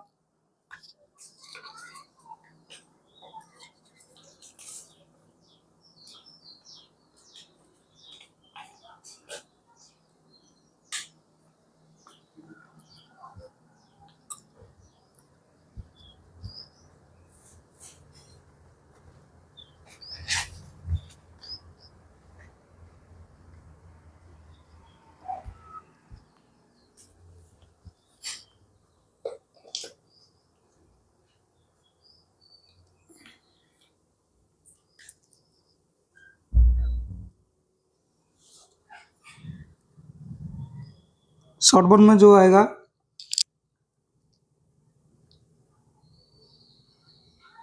लाइक अगर शॉर्ट बोन का बात करेंगे, जिसका लाइक जो बोन का जो शेप होने वाला है, ठीक है, वो आपका लेंथ प्लस विड्थ, ठीक है। जो बोन का जो लेंथ, जो भी आपका बोन का लेंथ विथ विड्थ, वो आपका क्या होगा, इक्वल होगा।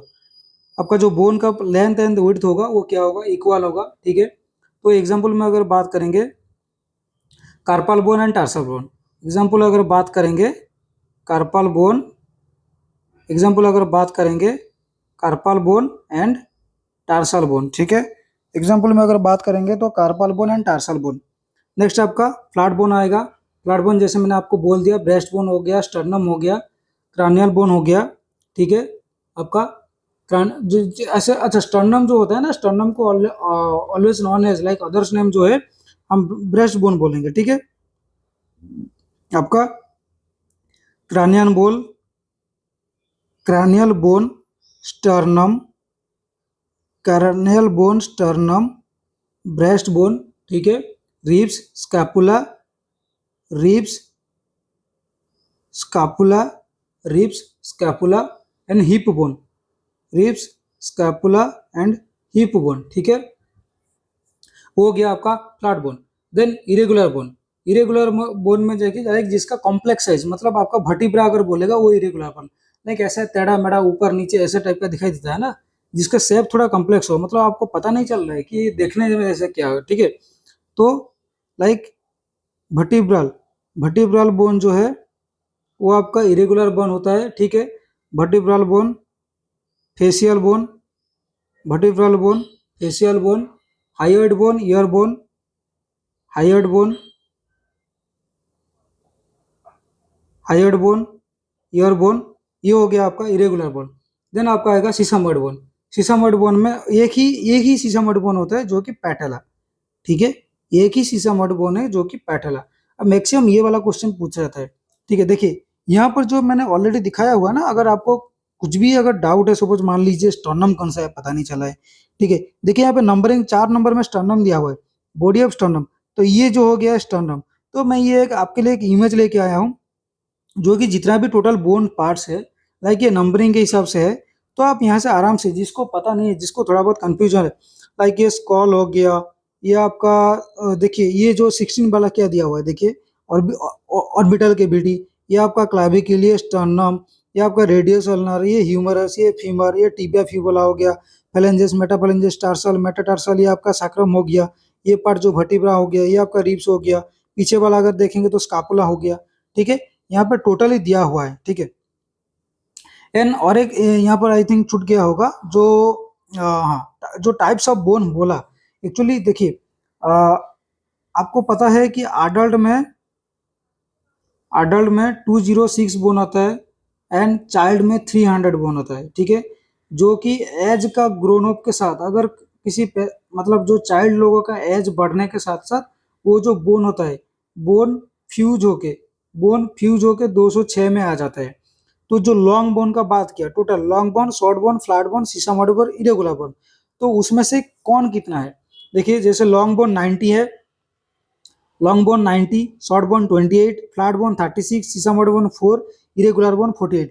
जो भी आपका बोन रिलेटेड प्लस जो स्केलेटल मस्कुलर सिस्टम, ठीक है, और भी जो डिवीजन है, सब आपके लिए क्लास लेके आएंगे। फिलहाल अभी जो है थोड़ा बहुत हम लोग क्वेश्चन का थोड़ा प्रैक्टिस कर रहे हैं, क्योंकि क्वेश्चन प्रैक्टिस के साथ साथ आपको थ्योरी भी इंपॉर्टेंट है। ऐसा नहीं कि बस थ्योरी पढ़ देने से नहीं होता है, ठीक है।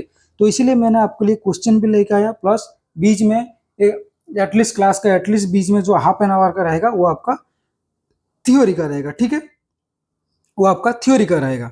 नेक्स्ट जो क्वेश्चन को देखते हैं, और देखिए अभी तो सिर्फ 16 क्वेश्चन में आप ऑलरेडी एक मतलब ऑलमोस्ट 1 आवर चला गया है। तो आप सोचिए अगर आपको 18 मिनट्स में 20 क्वेश्चन करना है, आपको सोच समझ के एग्जाम दीजिएगा, ठीक है। घबराने का जरूरत नहीं है, पॉजिटिव वाइब्स में रहिए, ठीक है, कुछ नहीं होने वाला। अगर आप सोच रहे हैं कि सर नहीं होगा, अगर अरे भाई अगर मैं बोला ना उस दिन में मेरा प्रीवियस वीडियो में बोला था, अगर आप 12 भी क्वेश्चन अटेंड कर रहे हो, तो उस 12 को अगर आप सोचोगे कि नहीं मेरा 12 से 12 ही ठीक है, भाई ये 8 को मारो गोली। अगर उस 20 का चक्कर में अगर आपका 10 गलत हो गया तो यहाँ इधर ही तो माइनस हो गया ना। तो ऐसे जब आप एग्जाम देंगे, घबराइए मत, पॉजिटिव वाइब्स, आपके खुद के ऊपर कॉन्फिडेंस रखिए, ठीक है। नेक्स्ट चलिए क्वेश्चन आप पढ़िए, क्वेश्चन का आंसर दीजिए, कमेंट कीजिए, ठीक है।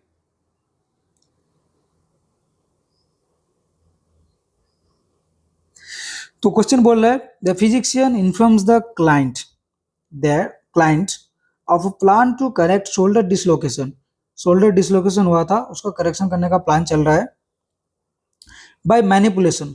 अच्छा, when the client ask the nurse what is the meant by the term manipulation, मतलब पेशेंट यहाँ पे नॉलेज नर्सिंग, ये उल्टा हो गया एक्चुअली। क्या हुआ ना, पेशेंट नर्सिंग ऑफिसर का नॉलेज चेक कर रहे हैं, नॉलेज चेक कर रहे हैं कि इसको पता है कि नहीं, मैं थोड़ा देख लेता हूँ, ठीक है ना।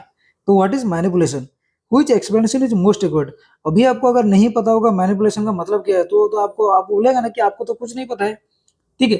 तो इसलिए हर चीज, हर एक वर्ड का इंपॉर्टेंट है, एक एक वर्ड का इंपॉर्टेंस है, एक एक पाई पाई जो भी हम लोग वीडियो लेके आ रहे हैं, आप इसको समझने की कोशिश कीजिए। अगर मान लीजिए अभी 69 में पूछ लेगा कि मैनिपुलेशन का मीनिंग क्या है, अगर आपको पता है तो ठीक है, अगर नहीं पता है जो भी अगर मान लीजिए ये क्वेश्चन आ गया, ठीक है, तो बोलेंगे ना कि यार ठीक है सर क्वेश्चन लेके आए थे बोल के, ठीक है।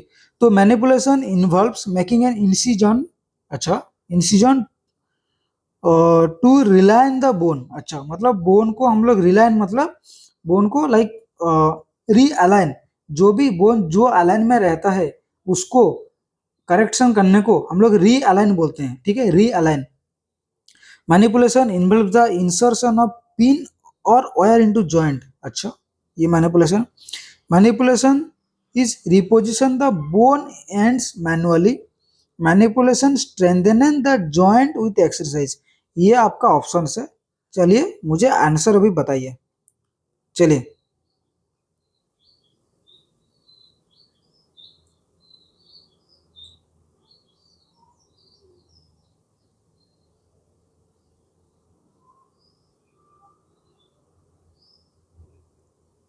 अच्छा चलिए, देखिए यहाँ पे एक एक बात कर रहे हैं, ठीक है। तो यहाँ पे जो रीअलाइन का जो बात किया, manipulation involves making an incision, अगर आपका कुछ इंसिजन हो रहा है, अगर आपका कुछ इंसिजन हो रहा है, या तो जो देखिए आपका इंसर्शन कर रहे पिन और वायर, तो आप ये दोनों को, ये दोनों आपका हो गया open reduction, open reduction surgery, open reduction या तो ओपन रिडक्शन सर्जरी। तो ये जो आपका ऑप्शंस है, ये यहाँ पे मैनिपुलेशन का बात किया है, ठीक है, यहाँ पे ओपन रिडक्शन का बात नहीं किया है।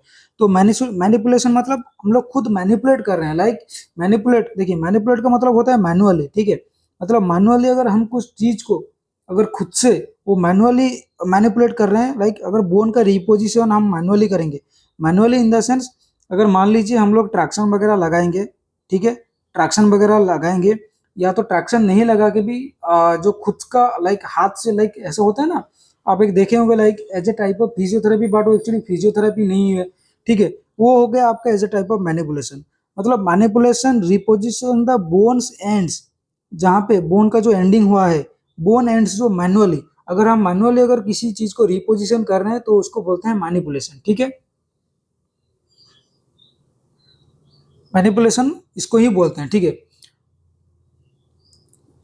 जो इंसिजन का बात हो कर रहा था वो गया ओपन रिडक्शन, और इसका जो और एक बात कर रहा था जो लाइक इंसर्टिंग द पिन और वायर, जो वायर का जो बात हो रहा था यहाँ पर, इंसर्टिंग द पिन और वायर का जो बात हो रहा था, वो हो गया आपका इंटरनल फिक्सेशन, ठीक है। ये जो पिन और वायर का जो इंसर्ट हो रहा था वो हो गया इंटरनल फिक्सेशन, जो इंसिजन का बात हो रहा था वो हो गया आपका ओपन रिडक्शन, ठीक है। And manipulation strengthen in the joint with exercise, ये जो मैनिपुलेशन, हाँ एक्सरसाइज कब कराएंगे, एक्सरसाइज तब करेंगे जब आपका मैनिपुलेट हो जाने के बाद हम लोग एक्सरसाइज कराएंगे, मैनिपुलेट हो जाने के बाद हम लोग एक्सरसाइज करेंगे for the stabilization, for stabilization, manipulation होने के बाद हम लोग एक्सरसाइज करेंगे फॉर स्टेबलाइजेशन। तो मैनिपुलेशन का वर्ड यहाँ पर पूछा था, तो मैनिपुलेशन क्या होता है, manipulation reposition the bones ends manually, ठीक है। होप आपको वीडियो अच्छा लग रहा है, समझ में आ गया। चलिए आगे बढ़ते हैं। अगर किसी पेशेंट को इंसिजन हो रहा है वो हो गया ओपन रिडक्शन, अगर किसी पेशेंट को पिन और वायर इंसर्ट कर रहे हैं वो हो गया इंटरनल फिक्सेशन, हम लोग इसको इंटरनली फिक्स कर रहे हैं, ठीक है। ये हो गया आपका आंसर। नेक्स्ट आपका लेट हो रहा है, चलिए हम लोगों का टारगेट उतना ही रहेगा जितना एग्जाम के लिए होता है, ठीक है। To immobilize the suspected fracture, to immobilize the suspect मतलब एक फ्रैक्चर हुआ है जिसको हमें पता नहीं है, सस्पेक्ट कर रहे हैं, फ्रैक्चर को इमोबिलाइज करने के लिए how should the nurse apply splint, जो एक स्प्लिंट चाहे वो शोल्डर में हो, हैंड में हो, लेग में हो, कुछ भी हो, जो एक स्प्लिंट अप्लाई करेंगे, ठीक है। स्प्लिंट का मैं क्लास नेक्स्ट जो रहेगा आपका स्प्लिंट, फ्रैक्चर, बैंडेजिंग, ठीक है, जो musculoskeletal system, types of bone, वो सब के ऊपर रहेगा, थोड़ा बहुत एमएसएन भी कवर करेंगे। तो यहाँ पर पूछा है नर्स जो अप्लाई स्प्लिंट को अप्लाई करेगा वो कहाँ पर अप्लाई करेगा, ठीक है, below the knee to above the hip, below the knee to above the hip, above the knee to below the hip, अच्छा, above the ankle, below the knee, below the ankle, above the knee, below the ankle to above the knee। तो यहाँ पर क्या answer होगा आप बताइए, comment करके जरूर बताइए, ठीक है। स्प्लिंट, स्प्लिंट क्या होता है, स्प्लिंट किसके लिए यूज करते हैं?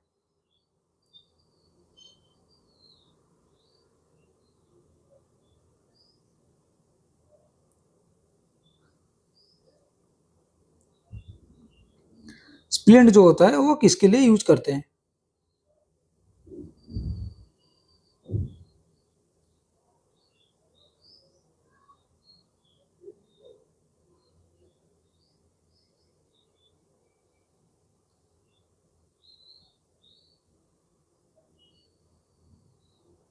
चलिए बताइए।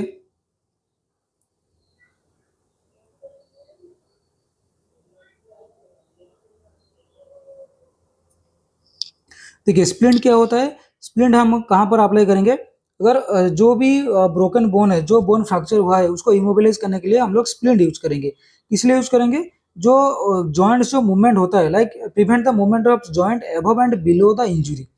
लाइक अगर मान लीजिए ये आपका लोअर लेग है, ये आपका नी नी पार्ट है, ये आपका लोअर एक्सट्रीमिटीज है, तो अगर मान लीजिए कुछ जॉइंट में अगर आपका इंजुरी होगा है, ठीक है, जो भी मूवमेंट हो रहा है, मूवमेंट ऑफ जॉइंट मतलब upper part plus below part, upper part plus below part को हम लोग इमोबिलाइज करने के लिए, upper part and lower part को हम लोग इमोबिलाइज करने के लिए हम लोग स्प्लिंट यूज करते हैं, ठीक है। जैसे कि मान लीजिए अगर टीबिया में अगर मान लीजिए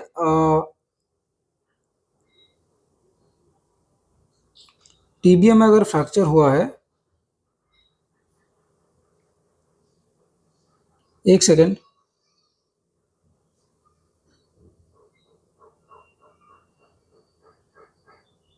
हाँ, अगर मान लीजिए टीबिया में अगर आपका फ्रैक्चर हुआ है, तो अगर आपको टीबिया में लाइक अगर लोकेट सपोज टीबिया लोकेटेड हुआ है कि फ्रैक्चर, तो टीबिया आपका कहाँ पर होता है? टीबिया अगर फिबुला बोलेंगे, सपोज मान लीजिए ये आपका नी हो गया, ये लोअर एक्सट्रीमिटीज हो गया, ये मेटाफेलेंजेस हो गया, तो ये रहा आपका टीबिया। तो टीबिया किसके अंदर आता है? नी एंड एंकल दोनों जॉइंट के अंदर आ रहा है, नी एंड एंकल के अंदर आ रहा है। तो उसके वजह से क्या करेंगे, द स्प्लिंट जो करेंगे लाइक बिलो द एंकल करेंगे, स्प्लिंट कहाँ पर यूज करेंगे? Below ankle and above the knee, ताकि ये जो अलाइनमेंट है ये अलाइनमेंट मेंटेन होते रहे, ठीक है।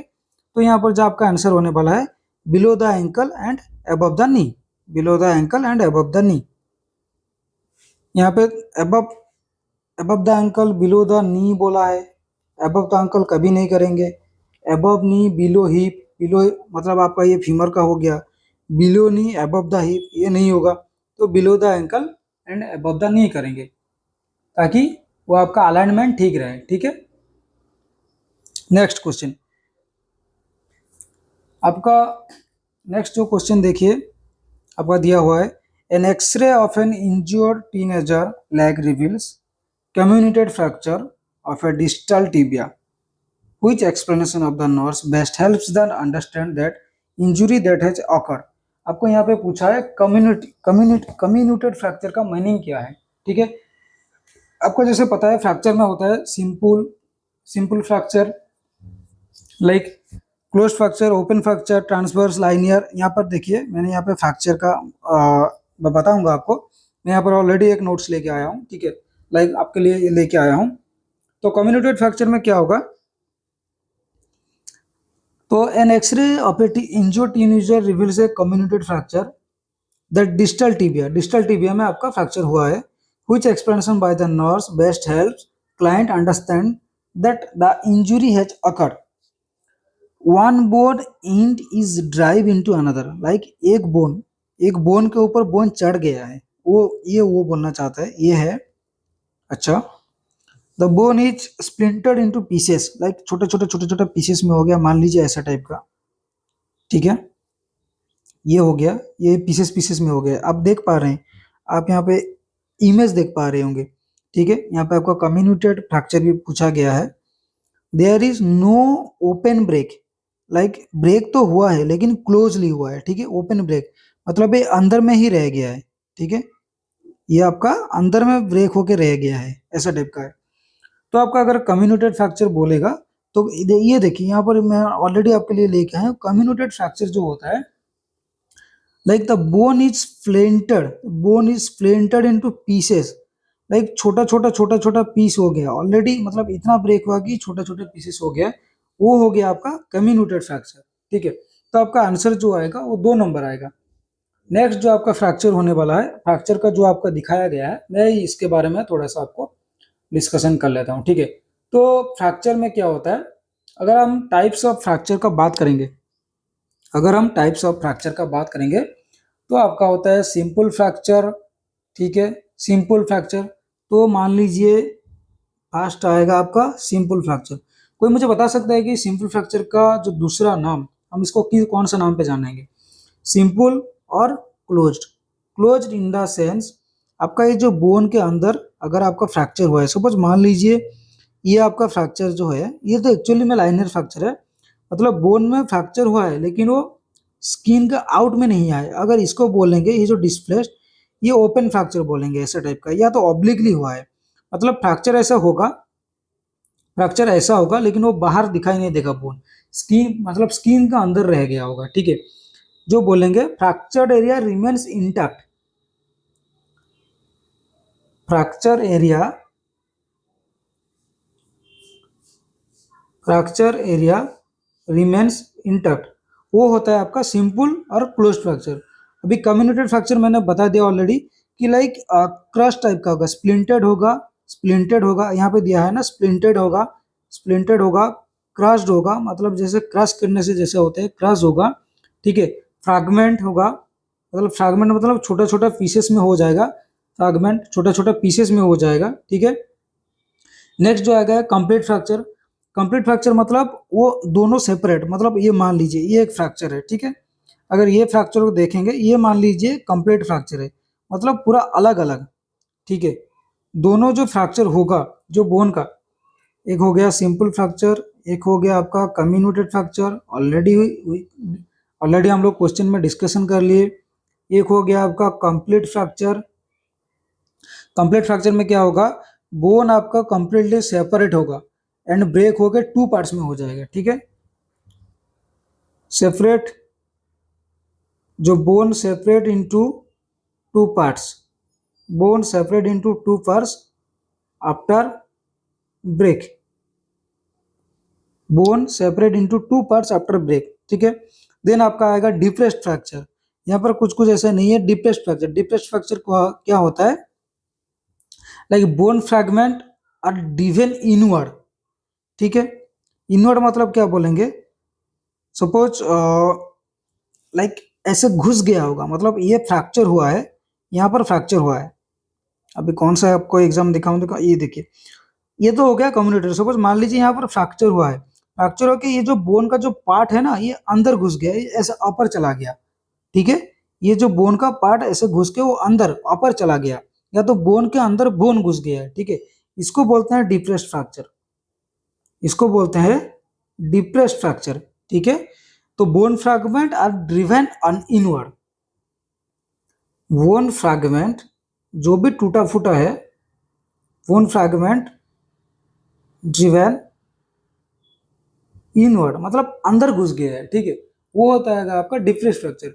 ग्रीन स्टिक फ्रैक्चर, तो ग्रीन स्टिक फ्रैक्चर मतलब कौन सा है, यहाँ पर ग्रीन स्टिक है, हाँ देखिए ये वाला है ग्रीन स्टिक, मतलब लाइक जस्ट थोड़ा सा टच करके आ गया है, मतलब फ्रैक्चर तो हुआ है लेकिन उतना आपको पता नहीं चल रहा है, जस्ट हल्का थोड़ा सा छोटा। लाइक अगर आपको पूछे ग्रीन स्टिक फ्रैक्चर कहाँ दिखाई देता है, यूजुअली आपका जो बच्चों में जो फ्रैक्चर होता है वो ग्रीन स्टिक फ्रैक्चर होता है। ठीक है, लाइक बोन का जो वन साइड होता है वो ब्रेक हो जाता है एंड अदर साइड जो होता है वो बेंट हो जाता है। ये देखिए, ये आपका बोन ये थोड़ा सा बेंट हुआ है, ये बोन थोड़ा सा बेंट हुआ है एंड यहाँ पर थोड़ा सा बोन का एक साइड फ्रैक्चर हुआ है। ये मोस्टली हमारा जो चिल्ड्रन, मोस्ट कॉमनली अगर आपको पूछे चिल्ड्रन में मोस्ट कॉमनली कौन सा फ्रैक्चर दिखाई देता है, चिल्ड्रन में मोस्ट कॉमनली कौन सा फ्रैक्चर दिखाई देता है, तो ग्रीन स्टिक फ्रैक्चर दिखाई देता है। ठीक है, तो सिंपल सिंपल को हम लोग बोलेंगे क्लोज्ड। ठीक है, सिंपल को हम लोग बोलेंगे क्लोज्ड, ओपन को बोलेंगे कंपाउंड, ओपन और कंपाउंड। ओपन मतलब ये मान लीजिए ये स्किन से, देखिए सिंपल में क्या हो गया, स्किन इंटैक्ट था, फ्रैक्चर एरिया रिमेन्स इंटैक्ट, मतलब स्किन आपका इंटैक्ट है, यहाँ पे स्किन फूट के वो बाहर आ गया होगा, मतलब ये इंटैक्ट, ये जो स्किन जो ये इंटैक्ट नहीं है, वो बाहर आ गया होगा। ठीक है, देखिए आपका ओपन में कौन जो exposed like break the skin, आपका आफ्टर जो फ्रैक्चर होने के बाद स्किन ब्रेक होगा, जो टिश्यू मसल्स जो इंजुरी इन्फेक्शन लाइक हुए वो बाहर आ जाएगा। जो मोस्ट कॉमनली इन्फेक्शन दिखाई देता है ओपन और कंपाउंड फ्रैक्चर में, मोस्ट कॉमनली आपका इन्फेक्शन दिखाई देता है, मोस्ट कॉमनली इन्फेक्शन दिखाई देता है, ठीक है। नेक्स्ट आपका आ गया होगा इम्पैक्टेड फ्रैक्चर। आपका हो गया इम्पैक्टेड फ्रैक्चर। इम्पैक्टेड फ्रैक्चर भी क्या होता है, जो फ्रैक्चर बोन होता है वो ड्रिवन इनटू अनदर बोन, ठीक है। मतलब एक बोन में फ्रैक्चर होकर दूसरे बोन में चला गया है। देखिए ये हो गया आपका जो एक बोला था मैंने डिप्रेस्ड फ्रैक्चर, जो एक ही बोन में आपका फ्रैक्चर होके, एक बोन में सपोज यहाँ पर आपका फ्रैक्चर हो गया, वो फ्रैक्चर होके अंदर घुस गया। बट यहाँ पर जो आपका नेक्स्ट जो है like impacted fracture, impacted fracture में क्या होगा, ये सपोज मान लीजिए आपका बोन, ये बोन फ्रैक्चर होके दूसरे बोन में घुस गया, सपोज इसका आसपास का जो बोन है वहां पर चला गया है। A part of the fractured bone is driven into another bone, वहां पर सेम बोन था, यहाँ पर अनदर बोन है, ठीक है। ये हो गया आपका इम्पैक्टेड फ्रैक्चर, ये हो गया आपका इम्पैक्टेड फ्रैक्चर। इम्पैक्टेड फ्रैक्चर मैं थोड़ा सा आपको बता देता हूँ। द फ्रैक्चर बोन, अगर आपको ये है फ्रैक्चर का symbol, fracture bone is driven into another bone, एक बोन से टूट के दूसरा बोन में घुस गया, ठीक है। नेक्स्ट हो गया आपका ऑब्लिक, सपोज मान लीजिए ये हो गया आपका ऑब्लिक फ्रैक्चर, मतलब ऐसे तिरछा होके like cross section like angle cross जैसा हुआ है, ठीक है। नहीं ओपन कॉम्पिटेंट बोल हो गया। पैथोलॉजिकल फ्रैक्चर, पैथोलॉजिकल फ्रैक्चर क्या होता है, ये भी एक मोस्ट इंपॉर्टेंट। अच्छा कोई मुझे बता सकता है कि पैथोलॉजिकल फ्रैक्चर जो होता है वो कौन सा केस में, कौन सा डायग्नोसिस में यूजुअली दिखाया जाए। जो हमारा जो पेशेंट मल्टीपल माइलोमा का होता है उसमें से पैथोलॉजिकल फ्रैक्चर होने का ज़्यादा चांसेस रहता है, क्योंकि जो पैथोलॉजिकल फ्रैक्चर जो होता है ऐसा नहीं कि कोई एक्सीडेंट के वजह से होता है, वो वीकनेस के वजह से। लाइक अगर सपोज मान लीजिए, जैसे मैं रिसेंटली एक केस सुना, मैं जब पेशेंट के पास था, लाइक उनका एक मल्टीपल माइलोमा का केस था, मैं ऑलरेडी ऑन्कोलॉजी डिपार्टमेंट में हूँ। तो उनका जो मैं जब हिस्ट्री ले रहा था, उन्होंने बोले कि उनका जो लड़की एक थे, उनका जो बेटी थे, वो बस चल के गए और बोतल उठाए, बोतल उठाने के बाद इनका ये जो क्लाविकल पार्ट है ना, ये उनका फ्रैक्चर हो गया था। सिर्फ एक पानी का बोतल उठाने के बाद ये एक फ्रैक्चर हो गया था। वो एक मल्टीपल मल्टीपल माइलोमा का केस होता है, वो होता है पैथोलॉजिकल फ्रैक्चर। मतलब इतना वीकनेस हो जाता है कि मतलब पैथोलॉजिकली इतना डिजेनरेट हो जाता है कि जिसके मतलब नियोप्लाजिया की वजह से, ये जो केस होता है ना, ये एक्चुअली नियोप्लाजिया की वजह से पैथोलॉजिकल डिजेनरेशन होके ये आपका बोन इतना वीकनेस होता है कि अगर आप सिंपल एक बोतल भी करेंगे तो आपको लाइक फ्रैक्चर होने का चांसेस है। इसीलिए बोलते हैं ना, लाइक प्राइमरी नर्सिंग एक्शन में अगर किसी पेशेंट को मल्टीपल माइलोमा है तो उसका प्राइमरी नर्सिंग एक्शन क्या करेंगे एंड आपको कौन सा किसके ऊपर ध्यान देना है। अगर किसी को मल्टीपल माइलोमा है तो लाइक पैथोलॉजिकल फ्रैक्चर ना हो उसके ऊपर ध्यान रखना है, पैथोलॉजिकल फ्रैक्चर का लिए प्रिवेंट करेंगे। प्लस उनको बोलेंगे कि वो सपोर्ट के सहारे उनको सपोर्ट देंगे, जब वो वॉकिंग करेंगे उनको सपोर्ट देंगे, ताकि सपोर्ट देंगे। प्लस उनको बोलेंगे कि लाइक हल्का फुल्का काम करें, ऐसे हेवी वर्क वगैरह ज़्यादा कुछ एक्टिविटी, ज़्यादा भी एक्टिविटी ना करें कि उनका फ्रैक्चर होने का चांसेस होता है, ठीक है। ये होता है प्राइमरी नर्सिंग एक्शन, और ये क्वेश्चन आया है, ठीक है, ये क्वेश्चन आया है। नेक्स्ट आपका हो गया स्पाइरल फ्रैक्चर। यहाँ पे देखिए स्पाइरल फ्रैक्चर है, हाँ ये जो बोन है ऐसा like figure of eight, not actually figure of eight, but ऐसे मान लीजिए फिगर ऑफ एट के मोशन में, मतलब स्पाइरल टाइप में अगर फ्रैक्चर हो रहा है तो ये आपका हो गया spiral fracture. Spiral like break partially and circle bone, like एक सर्किल जैसा क्रिएट करेगा, उसको बोलते हैं spiral fracture. Transverse fracture, the bone is fracture straight across, यहाँ पे ट्रांसवर्स फ्रैक्चर था, ये देखिए ऐसे ही स्ट्रेटली ऐसे फ्रैक्चर अगर होगा तो ये हो गया आपका ट्रांसवर्स फ्रैक्चर, ठीक है। Bone fracture straight across, the bone is fracture straight, ये आपको ये आपको और भी मैं पूरा थ्योरी में नोट प्रोवाइड कर दूंगा आप लोगों को, पूरा डिजिटल हैंड रिटन नोट्स 2 दिन में आ जाएगा, ठीक है। दो दो एटलीस्ट, बट अभी के लिए तो आपको हो सकता है थोड़ा डिले हो सकता है, क्योंकि अभी एग्जाम के लिए हम लोग वीडियो में ज़्यादा एम्फेसिस दे रहे हैं। बट आपको जो है आपका नोट्स है, नोट बहुत मिल जाएगा, बहुत जल्दी मिल जाएगा, ठीक है। नेक्स्ट क्वेश्चन में चलते हैं, नेक्स्ट क्वेश्चन में चलते हैं। देखिए after consulting the attending physician the nurse learns that teenager will require surgery teenager will require a surgery to realign the bones in the fracture of tibia. Tibia fractured हुआ है. In this case, from whom is it most appropriate for the physician with the nurse as a witness to obtain a consent perform the surgical procedure? एक teenager है, यहाँ पर क्या दिया है, teenage. अच्छा, एज दिया हुआ है टीनेज. टीनेज मान लीजिए मतलब 18 और मोर देन 18, ठीक है. 15 to 18 लाइक, ठीक है. 13 to 19, 13 to 18 टीनेज मानते हैं, ठीक है. तो उसका जो सर्जरी होने वाला है, ये क्वेश्चन यहाँ पे पूछ रहा है, सर्जरी होने वाला है, तो सर्जरी के लिए वो डॉक्टर जो है, जो सर्जन है, नर्सिंग के साथ विटनेस है, बट प्लस उसके साथ कहाँ से, वो किससे कंसर्न लेंगे, सर्जरी करने वाले हैं. क्लाइंट से लेंगे, क्लाइंट फिजिशियन से लेंगे, क्लाइंट यूथ लीडर से लेंगे. यूथ लीडर समझिए थोड़ा सा ऑप्शन को, youth leader, the client parents, किससे लेंगे. देखिए, ये जो कंसेंट रिलेटेड भी बहुत सारा थोड़ा बहुत क्वेश्चन कंफ्यूजन आता है, ठीक है.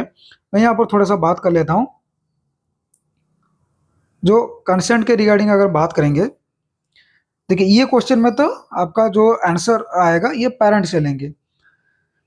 अगर मान लीजिए, अगर एक आरटीए हुआ है, रोड ट्रैफिक एक्सीडेंट है, पेशेंट को किसी ने एम्बुलेंस या तो जो पब्लिक है उन्होंने हॉस्पिटल में लेके आए हैं, लेके आने के बाद आपको लग रहा है कि उनका सर्जरी होने वाला है, बट उनके पास पेशेंट कॉन्शियस है, मोर देन 18 ईयर्स है, ठीक है.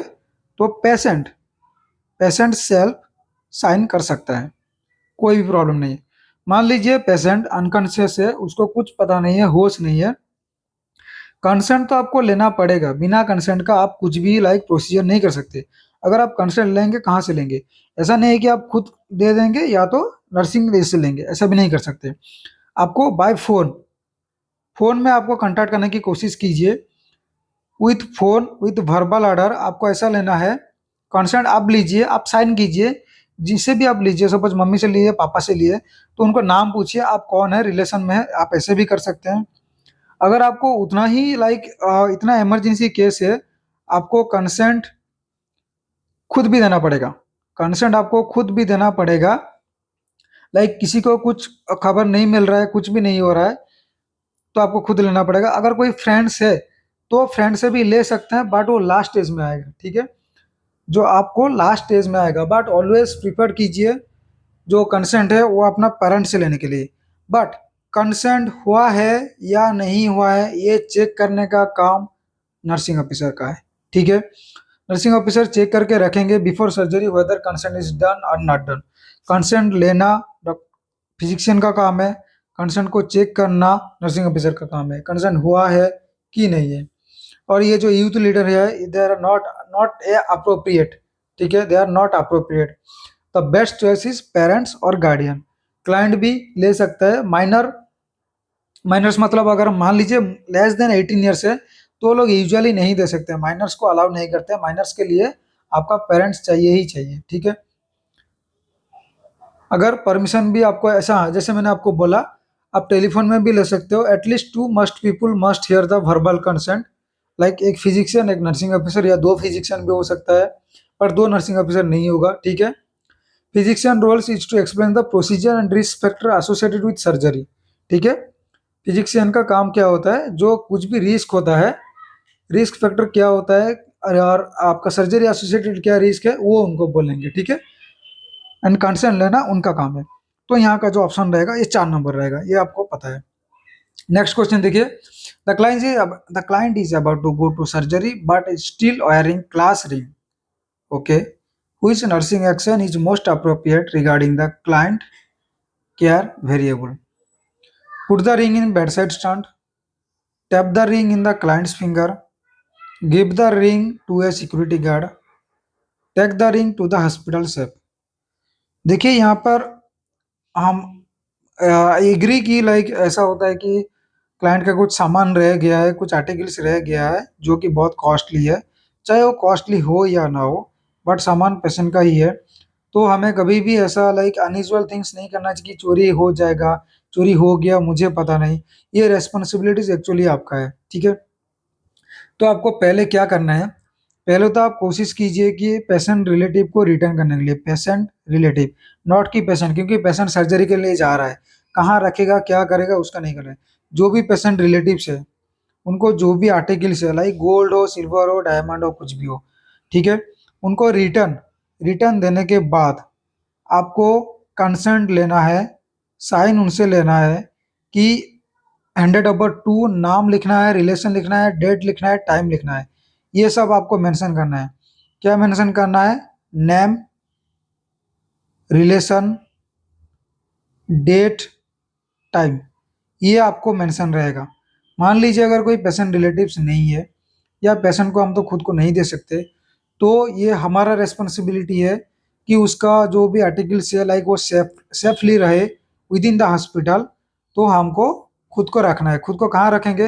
हॉस्पिटल का एक सेफ लॉकर होता है, ठीक है, हॉस्पिटल का एक सेफ लॉकर होता है जिसमें कि पेशेंट का, अभी रखेंगे तो नहीं है कि ऐसे ही रख देंगे। सपोज मान लीजिए गोल्ड रिंग है, जैसे मान लीजिए ना क्लास रिंग है, तो क्लास रिंग को एक पेपर कवर करके उसमें नाम लिख के रखेंगे, जो भी एक्स वाई जेड जो भी नाम होगा वो नाम में कवर करके रखेंगे। एंड ये भी मेंशन करेंगे कि पेशेंट सर्जरी के लिए गया है प्लस बेड नंबर, ये भी आपको मेंशन करके रखना है। बट कभी भी बेड साइड स्टैंड में नहीं रखना है। जो भी कॉस्टली आइटम्स होगा, ठीक है, कभी भी फिंगर में नहीं लगाना है, क्योंकि पेशेंट सर्जरी के लिए जा रहा है, वहाँ पर कुछ भी बर्न, क्योंकि जैसे मान लीजिए ना अगर कोई पेशेंट को अगर सर्जरी के लिए जा रहा है, हम लोग अवॉइड करते हैं नेल पॉलिश, ठीक है, नेल पॉलिश प्लस रिंग वगैरह अवॉइड करते हैं, क्योंकि जब आप हमारा कटरी यूज करते हैं लाइक मोनोपोलर हो या बाइपोलर हो, तो बर्न होने का चांसेस से रहता है due to the cautery. Nail polish इसीलिए नहीं लगाते। फास्टिंग तो हम लोग को हाइपोक्सिया, पेशेंट अगर इंटुबेटेड हो रहा है, एक लॉन्ग सर्जरी हो रहा है, तो पेशेंट हाइपोक्सी हो रहा है या नहीं हो रहा है, हम लोग ये नेल बेड में ही चेक करते हैं, क्योंकि अगर लेस देन, हमारा यूजुअली हाइपोक्सिक अगर लेस देन 3 सेकंड है नॉर्मल, अगर मोर देन 3 सेकंड है दैट मीन्स पेशेंट धीरे धीरे हाइपोक्सिक हो रहा है। एंड पेशेंट का जो ब्लूइश डिस्कलरेशन होता है वो भी हम लोग चेक नहीं कर पाएंगे अगर पेशेंट को नेल पॉलिश लगा होगा, ठीक है। तो इसीलिए ये जो थिंग्स वगैरह है जो सर्जरी का टाइम ये सब रिमूव करना चाहिए, ठीक है। एंड सिक्योरिटी गार्ड को तो कभी भी नहीं देना, क्योंकि ये सिक्योरिटी गार्ड का काम नहीं है, ठीक है। तो आंसर जो होगा ये आपका 4, ये आपका आंसर होगा, ठीक है, ये आया आपका आंसर। नेक्स्ट क्वेश्चन में चलिए। The client has return from surgery with a leg cast, the nurse is assisting the client back to bed. Which of the following would the nurse identify? Which of the following? Which of the following would the nurse identify as the highest priority? यहाँ पे देखिए ऐसे ही पूछा जाता है कि highest priority, list priority और lowest priority, ठीक है। क्या प्रायोरिटी, कौन सा ऐसा ऐसा कौन सा प्रायोरिटी है when documenting post operative circulation status recently the cast extremity. मतलब एक पेशेंट को सर्जरी हुआ है रिसेंटली, कास्ट एक्सट्रीमिटीज में कास्ट लगा हुआ है, ठीक है। आप ऐसा कौन सा लाइक जो ऑप्शंस दिया हुआ है, अब उसमें से ऐसा कौन सा प्रायोरिटी को आप चूज करेंगे जिसके वजह से आपको लगा कि नहीं जो पोस्ट ऑपरेटिव सर्कुलेशन स्टेटस है वो आपका सही है, लाइक कुछ भी दिक्कत नहीं है, जो सर्कुलेशन वगैरह है वो ठीक है। कैसे आपको पता चलेगा? क्योंकि पेशेंट का ऑलरेडी लेग कास्ट लगा हुआ है, लेग कास्ट लगा हुआ है, ठीक है, लेग कास्ट लगा हुआ है, देखिए यहाँ पे लगा हुआ है। तो adequate neurovascular functioning, minimal pain और movement, vital signs normal limit, no drainage noted the cast. देखिए यहाँ पे कुछ ड्रेनेज का बात नहीं किया है, फर्स्ट थिंग यहाँ पे कुछ ड्रेनेज का बात नहीं हुआ है, यहाँ पे कास्ट का बात हुआ है, जो कि होता है कि प्लास्टर कास्ट, जो हम बोलते हैं कि प्लास्टर कास्ट, लाइक फ्रैक्चर वगैरह में जो आपको देखे होंगे ना, लाइक हम क्या बोलते हैं, जो व्हाइट कलर का एक रहता है लाइक उसको कुछ क्या बोलता है, एक्चुअली एक शॉर्ट फॉर्म है वो मुझे याद नहीं आ रहा है, ठीक है। जो प्लास्टर कास्ट लगाते हैं, फर्स्ट थिंग तो यहाँ पे कुछ ड्रेनेज नहीं है, तो ये क्वेश्चन तो ये आंसर तो आपका नहीं होगा। वाइटल साइन से इसे कुछ भी लेना देना नहीं है। इस अगर देखिए यहाँ पे आपका यहाँ पे पूछा है सर्कुलेशन ठीक होकर रही, सर्कुलेशन के साथ आपका वाइटल साइन कुछ भी, अगर बीपी मान लीजिए ठीक, कास्ट ऐसा नहीं कि आप पूरा होल बॉडी में लगा रहे हैं, आप पर्टिकुलर रीजन में सपोज ये वाला पार्ट में कास्ट लगा रहे हैं, यहाँ पर सर्कुलेशन ठीक है कि नहीं, ब्लूइश डिस्कलरेशन हो रहा है, नेक्रोज हो रहा है, या तो डिस्कलरेशन हो रहा है, आपको वाइटल साइन से कभी नहीं पता चलेगा। ये जगह तो नॉर्मल है, तो अब जरूरी थोड़ी कि आप वाइटल साइन से पता लगा सकते हो, आप कभी भी पता नहीं लगा सकते हो। मिनिमल पेन और मूवमेंट, कास्ट के अगर कास्ट का टाइटनेस की वजह से पेन हो सकता है, बट अगर मूवमेंट की वजह से पेन हो रहा है दैट मीन्स वो अलग बात है, ठीक है। मिनिमल पेन और मूवमेंट, नॉर्मल मिनिमल मूवमेंट तो नॉर्मल नॉर्मल जो मिनिमल पेन ऑन मोमेंट होगा, क्योंकि कास्ट लगा हुआ है, सर्जरी हुआ है, थोड़ा पेन होगा। यहाँ पर का सर्कुलेशन का बात किया गया है, ठीक है। तो यहाँ पे जो न्यूरोवास्कुलर फंक्शनिंग, लाइक हम लोग कैसे चेक कर, अगर ये हो गया आपका मेरा आंसर, मैं आपको बता दे रहा हूँ। जो मान लीजिए यहाँ पे कास्ट है, सपोज आपका ये राइट राइट हैंड में आपका कास्ट लगा हुआ है, ये आपका फिंगर, कास्ट को कभी भी लूज नहीं रखना चाहिए, या तो पूरा भी, देखिए आपको ऐसा भी नहीं है कि पूरा लूज नहीं रखना चाहिए, आपको ऐसा भी नहीं है कि पूरा टाइट रखना चाहिए। जो कास्ट लगाने के बाद, ठीक है, एटलीस्ट पेशेंट को पूछिए लाइक ज़्यादा टाइटनेस हो रहा है या लूज हो गया है, क्योंकि पेशेंट खुद बता सकते हैं। हम लोग जब अप्लाई करते हैं हम लोग को पता नहीं चलता है कि हम लोग लूज बांध रहे हैं या टाइट बांध रहे हैं, ठीक है। First thing. सेकंड थिंग, आपका जब कास्ट लगा रहे एटलीस्ट आपका वन फिंगर उस कास्ट के अंदर में, वन फिंगर आपका इंसर्ट, फ्रीली इंसर्ट होना चाहिए, ठीक है, फ्रीली इंसर्ट होना चाहिए। मतलब वन फिंगर में ये करके हम लोग कास्ट अप्लाई करेंगे, ताकि वो ज़्यादा भी लूज नहीं रहेगा, ठीक है। प्लस आपको फिंगर, जब आप कास्ट लगाने के बाद जो पेशेंट का ये जो फिंगर है, उनको बोलिए कि ये फिंगर मूवमेंट करते रहेंगे। फिंगर मूव कर, पहले पूछिए फिंगर मूव कर पा रहे हैं या नहीं। अगर मूविंग, अगर फिंगर मूव नहीं हो रहा है, दैट मीन्स कास्ट बहुत टाइट है। अगर फिंगर मूव कर रहे पा रहे हैं, दैट मीन्स इट्स ओके, ठीक है। प्लस जिस हाथ में आपका कास्ट लगा हुआ है, उसी हाथ का सभी फिंगर से आपको एटलीस्ट एक बार SpO2 मेजर करना है, ताकि SpO2 मेजर करने से पता चलेगा कि आपका जो vascular, like neurovascular functioning, like circulation आपका ठीक हो रहा है या नहीं। आपको ये सैचुरेशन से पता चल जाएगा, ऑक्सीजन सैचुरेशन से पता चल जाएगा। प्लस पेशेंट को आप बोलिए like intermittently, not continuously, intermittently वो अपना फिंगर का मूवमेंट करता रहेगा। अदरवाइज क्या हो गया, लाइक वो स्टिफनेस होने का चांसेस होता है। अगर आप फिंगर मूवमेंट नहीं करेंगे, स्टिफनेस होकर स्वेलिंग होने का चांसेस होता है, क्योंकि जो कास्ट लगा हुआ है स्वेलिंग ना हो, इसलिए हम लोग पेशेंट को बोलेंगे कि लाइक फिंगर को मूवमेंट करते रहिए, ठीक है। ये हो गया आपका कास्ट रिलेटेड। होप, देखिए आप नोट करते जाइए, ठीक है, आप नोट करते जाइए। मैं जो भी, क्योंकि यहाँ पे लिखने के लिए टाइम हम लोगों के पास उतना नहीं है कि मैं आपको पूरा एक एक लिख के बोलूँ। जो भी मैं बोल रहा हूँ आप उसको अच्छे से सुनिए, एटलीस्ट आप नोट करते रहिए। अगर आपको लग रहा है कि ज़्यादा स्पीड हो रहा है तो ठीक है, कमेंट में ज़रूर बताइए। मैं हम थोड़ा सा स्लो पढ़ाने की कोशिश करेंगे, बट अभी स्लो के लिए ज़्यादा टाइम है नहीं, तो इसलिए हम लोग को फास्ट जाना पड़ेगा। आपको भी थोड़ा सा अपडेट होना पड़ेगा, क्योंकि एक महीने अंदर आपको पूरा टॉपिक कवर करना है, ठीक है। चलिए next. Next question. The nurse knows that the client who sustained multiple fracture in of long bone, आपको ऑलरेडी बोल दिया कि लॉन्ग बोन कौन सा है, ऑलरेडी मल्टीपल फ्रैक्चर हो गया है, ठीक है। Is at it is at risk factor of developing fat embolism syndrome. Okay, ये तो भाई बहुत लाइक, ये इतना इंपॉर्टेंट क्वेश्चन है कि मत बोलिए, ठीक है। इसके ऊपर भी मैंने एक वीडियो छोड़ के रखा है, लाइक साइन सिम्टम, एक शॉर्ट्स वीडियो छोड़ के रखा है, आप वो देख सकते हो। Which finding suggests that the client developing this complication, ऐसा कौन सा आपको सिम्टम आपको दिखाई देगा जिसमें से आपको पता चलेगा कि आपको फैट एम्बोलिज्म सिंड्रोम का ये सिम्टम है, और पेशेंट को फैट एम्बोलिज्म सिंड्रोम हो गया है, फैट एम्बोलिज्म सिंड्रोम हुआ है। तो आपको ये ऑप्शन है, like bradycardia, mental status change, hypertension, hematuria. देखिए आंसर बताने से पहले मैं आपको थोड़ा सा थ्योरी बता देता हूँ। अगर fat embolism syndrome, fat embolism syndrome क्या है, ठीक है। देखिए अगर किसी पेशेंट को फ्रैक्चर हुआ है, ठीक है, एंड अगर वो जो ट्रॉमा हुआ है, ट्रॉमा इंजरी हुआ है, यूजुअली जो फैट एम्बोलिज्म सिंड्रोम होता है वो मैक्सिमम लॉन्ग बोन में दिखाई देता है। मतलब अगर हम बोलेंगे लाइक अगर किसी पेशेंट को फीमर फ्रैक्चर हुआ है, तो बहुत हाई चांसेस है कि फैट एम्बोलिज्म सिंड्रोम दिखाई देगा। ये कब दिखाई देगा, अगर more than fast 72 hours, fast 72, suppose अभी अगर आपका फ्रैक्चर हुआ है, तो नेक्स्ट जो 72 आवर्स के बाद, अभी अगर मान लीजिए नेक्स्ट 72 आवर्स के बाद फैट एम्बोलिज्म सिंड्रोम का चांसेस हो सकता है। तो हम कैसे पता लगाएंगे कि पेशेंट को फैट एम्बोलिज्म सिंड्रोम डेवलप हुआ है, क्योंकि ये इतना खतरनाक है कि लाइक फैट एम्बोलिज्म सिंड्रोम है, वो आपका जो ब्लड जो क्लॉट होके लाइक पेरिफेरल वास्कुलर में फ्लो होके आपको पल्मोनरी एम्बोलिज्म डेवलप हो सकता है, ठीक है। पल्मोनरी एम्बोलिज्म डेवलप हो सकता है, जिसके वजह से पेशेंट को रेस्पिरेटरी अरेस्ट, कार्डियक अरेस्ट, ये सब होने का चांसेस हो सकता है। तो यहाँ पर हम सिम्टम का बात करेंगे, कैसा कौन सा सिम्टम आपको दिखाई देगा जिसके वजह से आपको पता चलेगा कि नहीं patient is developing to fat embolism syndrome. तो पहले जो आपका सिम्टम दिखाई देगा, पहला आपका होगा चेस्ट पेन। ये आप नोट कर लीजिए, बहुत इंपॉर्टेंट है, ठीक है, बहुत इंपॉर्टेंट है।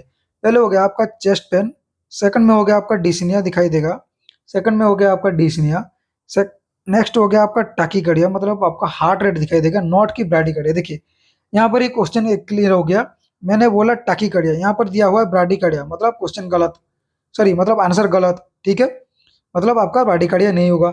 नेक्स्ट हो गया आपका टाकीपनिया, इंक्रीज रेस्पिरेशन रेट, क्योंकि पेशेंट खुद चाहेगा, क्योंकि देखिए अगर पल्मोनरी एम्बोलिज्म डेवलप हो गया तो बीपी वगैरह, ये जो फैट एम्बोलिज्म डेवलप बीपी वगैरह अगर लो हो रहा है तो कार्डियक आउटपुट बढ़े, मतलब कार्डियक आउटपुट कम होगा, तो कार्डियक आउटपुट अगर कम होता है तो हार्ट रेट बढ़ेगा, क्योंकि हार्ट रेट इंक्रीज होगा, और हार्ट क्या चाहेगा कि कार्डियक आउटपुट को मेंटेन करने के लिए प्लस बीपी को मेंटेन करने के लिए, अगर आपका बीपी कम हो रहा है, कार्डियक आउटपुट कम हो रहा है तो हार्ट रेट इंक्रीज होगा, ठीक है, जिसकी वजह से हार्ट रेट बढ़ेगा। तो हो गया आपका टाकिपनिया, प्लस आपको फीवर, फीवर दिखाई देगा, डिसओरिएंटेशन, जिसकी वजह से आपको डिसओरिएंटेशन मीन्स और रेस्टलेसनेस, डिसओरिएंटेशन, रेस्टलेसनेस, ठीक है। आपको ये भी दिखाई देता है पेटीची, पेटीची ओवर, ठीक है, आपका chest, petechiae over chest, axillary, petechiae over chest, axillary and buccal mucosa, petechiae over chest, axillary, buccal mucosa, conjunctiva, ठीक है, आपका कंजक्टाइवा में भी पेटीची दिखाई दे सकता है। तो देखिए हाइपरटेंशन तो है नहीं, क्योंकि अगर कार्डियक आउटपुट अगर मतलब हार्ट रेट बढ़ेगा तो क्योंकि कार्डियक आउटपुट डिक्रीज होगा, क्योंकि हार्ट बहुत जोर से फास्ट से पंपिंग कर रहा है, तो कार्डियक आउटपुट डिक्रीज होगा, तो कार्डियक आउटपुट डिक्रीज होने की वजह से बीपी आपका कम होगा, ऐसा नहीं कि बीपी बढ़ेगा, तो हाइपरटेंशन नहीं होगा। अब यहाँ पे अगर लो बीपी देता तो हाँ थोड़ा बहुत के लिए हम कंसिडर कर सकते थे, हेमाचूरिया तो कभी भी नहीं होगा। तो यहाँ पे जो डिस दिया है डिसओरिएंटेशन रेस्टलेसनेस, वो किस लिए होता है, वो एक मेंटल स्टेटस चेंजेस होता है। तो ये हो गया आपका आंसर, ठीक है, ये हो गया आपका आंसर मेंटल स्टेटस चेंजेस, ठीक है, ये हो गया आंसर। तो फैट एम्बोलिज्म सेंटर का सिम्टम आप देख लिए, chest pain, dyspnoea, tachycardia, tachypnoea, fever, disorientation, restlessness, petechiae over chest, axillary, buccal mucosa, conjunctiva, ठीक है। चलिए नेक्स्ट क्वेश्चन में बढ़ते हैं। An individual who was involved in a motor vehicle accident. The victim was not wearing a seat belt. Okay. अच्छा, एक motor vehicle accident हुआ है, जो विक्टिम है वो सीट बेल्ट नहीं लगाया हुआ था, जिसके वजह से कि वो ड्यूरिंग कार चलाने का टाइम वो कार से बाहर थ्रोन हुआ है, लाइक एक्सीडेंट की वजह से। Which of the following emergency measure should the nurse perform fast. Okay, मतलब एक इमरजेंसी, एक विक्टिम, एक motor vehicle MVA RTA patient आया है, तो इमरजेंसी में आया है, तो नर्सिंग ऑफिसर जो है वो कौन सा ऐसा like should the nurse perform fast, वो पहले पेशेंट आने के बाद क्या चेक करेगा। Check victim breathing, cover the victim with a blanket, move the victim to a curve, like जो एक जगह में लाइक सेपरेट कर देंगे, असेस द विक्टिम इंजुरीज। देखिए ये अगर आपको कहीं पर भी ना, मैं आपको एक चीज बताता हूँ, अगर आपको कहीं भी कुछ भी आपको क्वेश्चन पूछ ले, आपका अगर पूछेगा पहले फास्ट प्रायोरिटी किया जाएगा, fast priority always breathing, fast priority always breathing, चाहे कोई भी केस हो जाए, अगर ब्रीदिंग दिया हुआ है तो आराम से आंख बंद करके ब्रीदिंग चेक कर लीजिए, ठीक है। ब्रीदिंग चेक करने के बाद आपका क्या होएगा, नेक्स्ट आपका आएगा एसपीओ2, ब्रीदिंग चेक करने के बाद आपका एसपीओ2 आएगा, ठीक है। नेक्स्ट आपका आएगा बीपी वगैरह वाइटल्स वगैरह वो चेक करेंगे, तो पहले आपका ब्रीदिंग चेक करेंगे, ठीक है। तो आंसर क्या हो गया, क्या होगा, एक number, like check the vitals, sorry check the victims breathing. ये क्यों चेक करेंगे, ताकि पेशेंट का वेंटिलेशन वगैरह ठीक हो रहा है कि नहीं हो रहा है, ये सब के बारे में, ठीक है। जिसको नेक्स्ट आपका जो क्वेश्चन आएगा,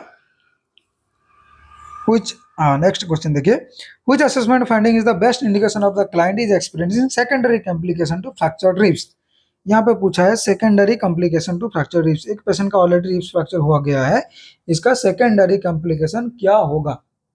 सेकेंडरी मतलब फ्रैक्चर होने के बाद क्या कॉम्प्लिकेशन हो सकते हैं, irregular pulse rate, asymmetrical chest expansion, expiratory wheezing on auscultation, coughing up pink through the sputum। चलिए आंसर बताइए क्या हो सकता है।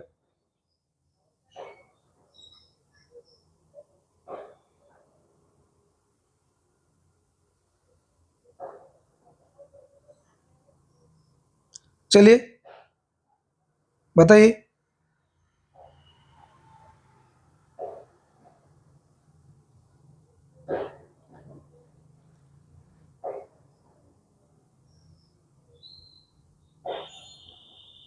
देखिए मैं आपको बता देता हूँ, यहाँ पर अगर हम ये ऑप्शंस देखिए, यहाँ पे पहले दिया हो गया है आपका इरेगुलर पल्स रेट, ठीक है। तो फ्रैक्चर रिब्स में इरेगुलर पल्स रेट आपको यहाँ पे ऐसा नहीं दिया है कि इंक्रीज हार्ट रेट, यहाँ पे दिया हुआ है irregular pulse rate. Irregular pulse rate मतलब रेगुलर बेसिस में नहीं है, ठीक है। लाइक यहाँ पे आपका ऐसा हो सकता है कि टाकीकार्डिया होगा, thready tachycardia and weak thready pulse होगा, ठीक है।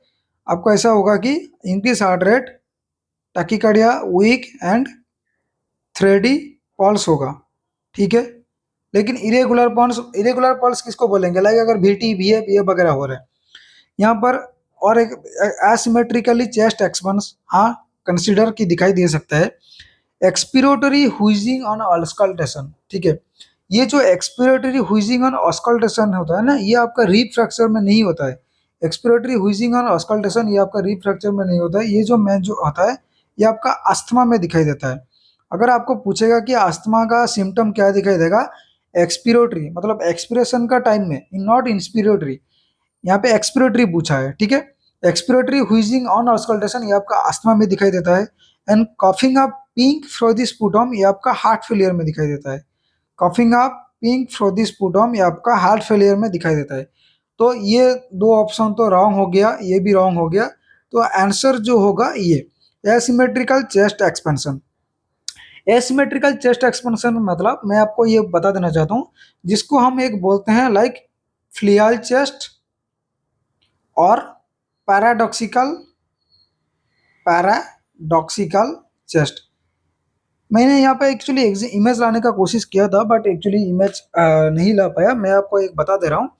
जो देखिए, हम जब यूजुअली अगर नॉर्मल रेस्पिरेशन का बात करें, ये क्या होता है नॉर्मल रेस्पिरेशन में, अगर हम ड्यूरिंग इंस्पिरेशन हमारा जो चेस्ट होता है, ड्यूरिंग इंस्पिरेशन चेस्ट हमारा जो होता है वो चेस्ट राइज होता है, ठीक है। ड्यूरिंग इंस्पिरेशन चेस्ट राइज होता है। एंड ड्यूरिंग एक्सपिरेशन जो हमारा एक्सपिरेशन क्या होता है, ये चेस्ट राइज होता है। मतलब राइज मतलब ये इसको बोलेंगे आउटवर्ड होता है। चेस्ट जो होता है वो थोरैसिक कैविटी आउटवर्ड होता है, एंड ये होता है inward during expiration. But flail chest में क्या होता है, अगर मैं आपको बताऊंगा फ्लियल चेस्ट और पैराडॉक्सिकल चेस्ट में क्या होता है, ये आपका ओपोजिट होता है। Opposite in the sense inspiration में आपका इनवर्ड जाएगा एंड एक्सप्रेशन में आपका आउटवर्ड जाएगा, ठीक है। एक्सप्रेशन में आपका आउटवर्ड में जाएगा, जो कि फ्लियल चेस्ट में भी दिखाई देता है। मतलब पैराडॉक्सिकल, जिसको हम बोलते हैं पैराडॉक्सिकल रेस्पिरेशन, जिसको हम क्या बोलते हैं पैराडॉक्सिकल रेस्पिरेशन। पैराडॉक्सिकल रेस्पिरेशन ये हम पीडियाट्रिक में और भी अच्छे से कवर करेंगे फिलहाल, लेकिन अभी के लिए मैं आपको इतना बता दे रहा हूँ, ठीक है। ये होता है आपका फ्लियल चेस्ट और पैराडॉक्सिकल रेस्पिरेशन का मतलब। मैंने आपको एक इंपॉर्टेंट एक एग्जाम्पल देकर आपको समझा दिया, ठीक है। तो रिफ्रैक्चर में क्या होता है, इरेगुलर चेस्ट एक्सपांसन एसिमेट्रिकल और इरेगुलर चेस्ट एक्सपांसन दिखाई देगा। मतलब अगर आपको ऐसे भी पूछा सकता है कि पैराडॉक्सिकल रेस्पिरेशन आपको दिखाई देगा, ठीक है। And cough and coughing up pink and frothy sputum आपको हार्ट फेलियर में दिखाई देगा। एक्सपिरेटरी व्हीजिंग ऑन ऑस्कल्टेशन ये आपको अस्थमा में दिखाई देगा। नेक्स्ट क्वेश्चन में चलते हैं। Which technique is most appropriate to control the bleeding. ये तो आपको सबको पता है कि ब्लीडिंग कंट्रोल करने के लिए क्या होता है, place the tourniquet around the leg.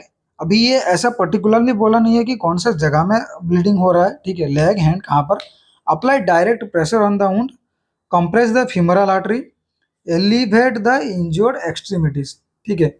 देखिए यहाँ पर जो है, अगर मैं आपको बताऊंगा,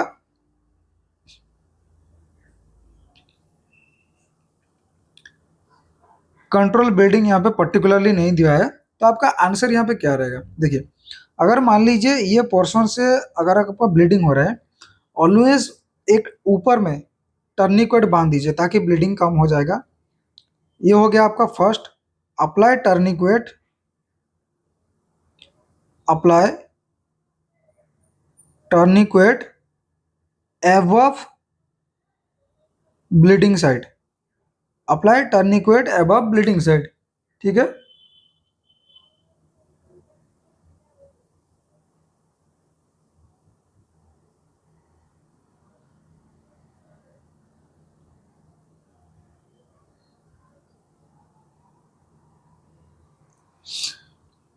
नेक्स्ट जो होगा आपका सेकंड में, आप डायरेक्टली डायरेक्ट प्रेशर अप्लाई कर सकते हैं ऊंट के ऊपर। तो यहाँ पर ओनली बोला है कि कंट्रोल द ब्लीडिंग। आपको यहाँ पे बोला है which technique is most appropriate to control the bleeding. Option place tourniquet around the leg, यहाँ पे लेग का बात तो नहीं किया है, नहीं होगा। Apply direct pressure on the hand, ये आपका आंसर होगा, ठीक है, ये आपका आंसर होगा। कंप्रेस फीमरल आर्टरी, यहाँ पे थोड़ी हम लोग एंजियोग्राम या फीमरल आर्टरी प्रिक किए हैं जिसकी वजह से फीमरल आर्टरी करेंगे, ये आपका आंसर नहीं जाएगा।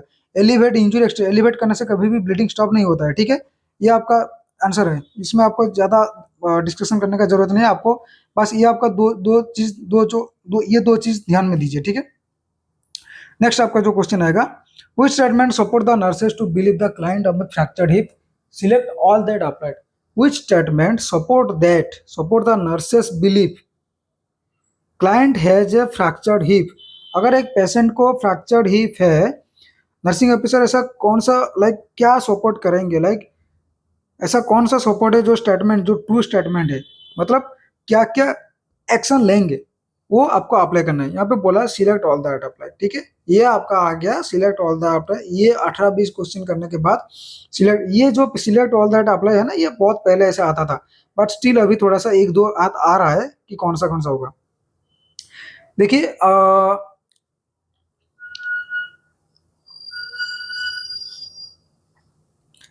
चलिए आंसर बताने की कोशिश कीजिए। द क्लाइंट, हाँ देखिए, the client has pain near the distal femur, the client has pain near the distal femur.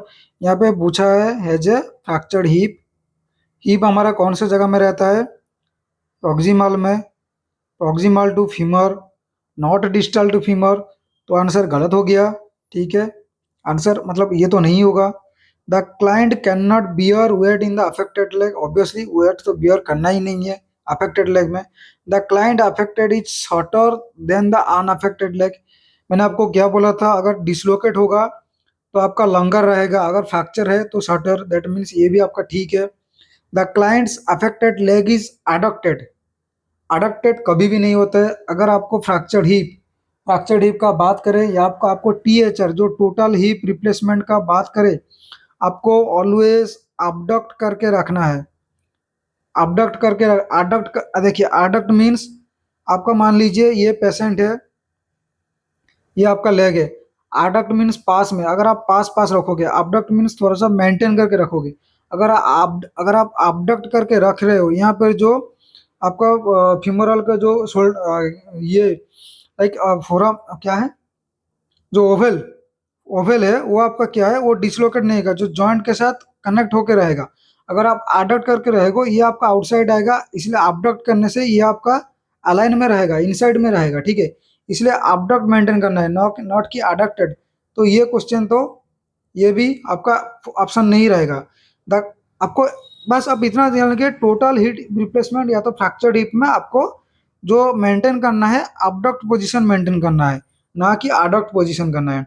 And आपको क्या करना है, एक्सटर्नली रोटेट करके रखना है, ठीक है, एक्सटर्नली रोटेट करके रखना है, ना कि इंटरनली रोटेट करके रखना है।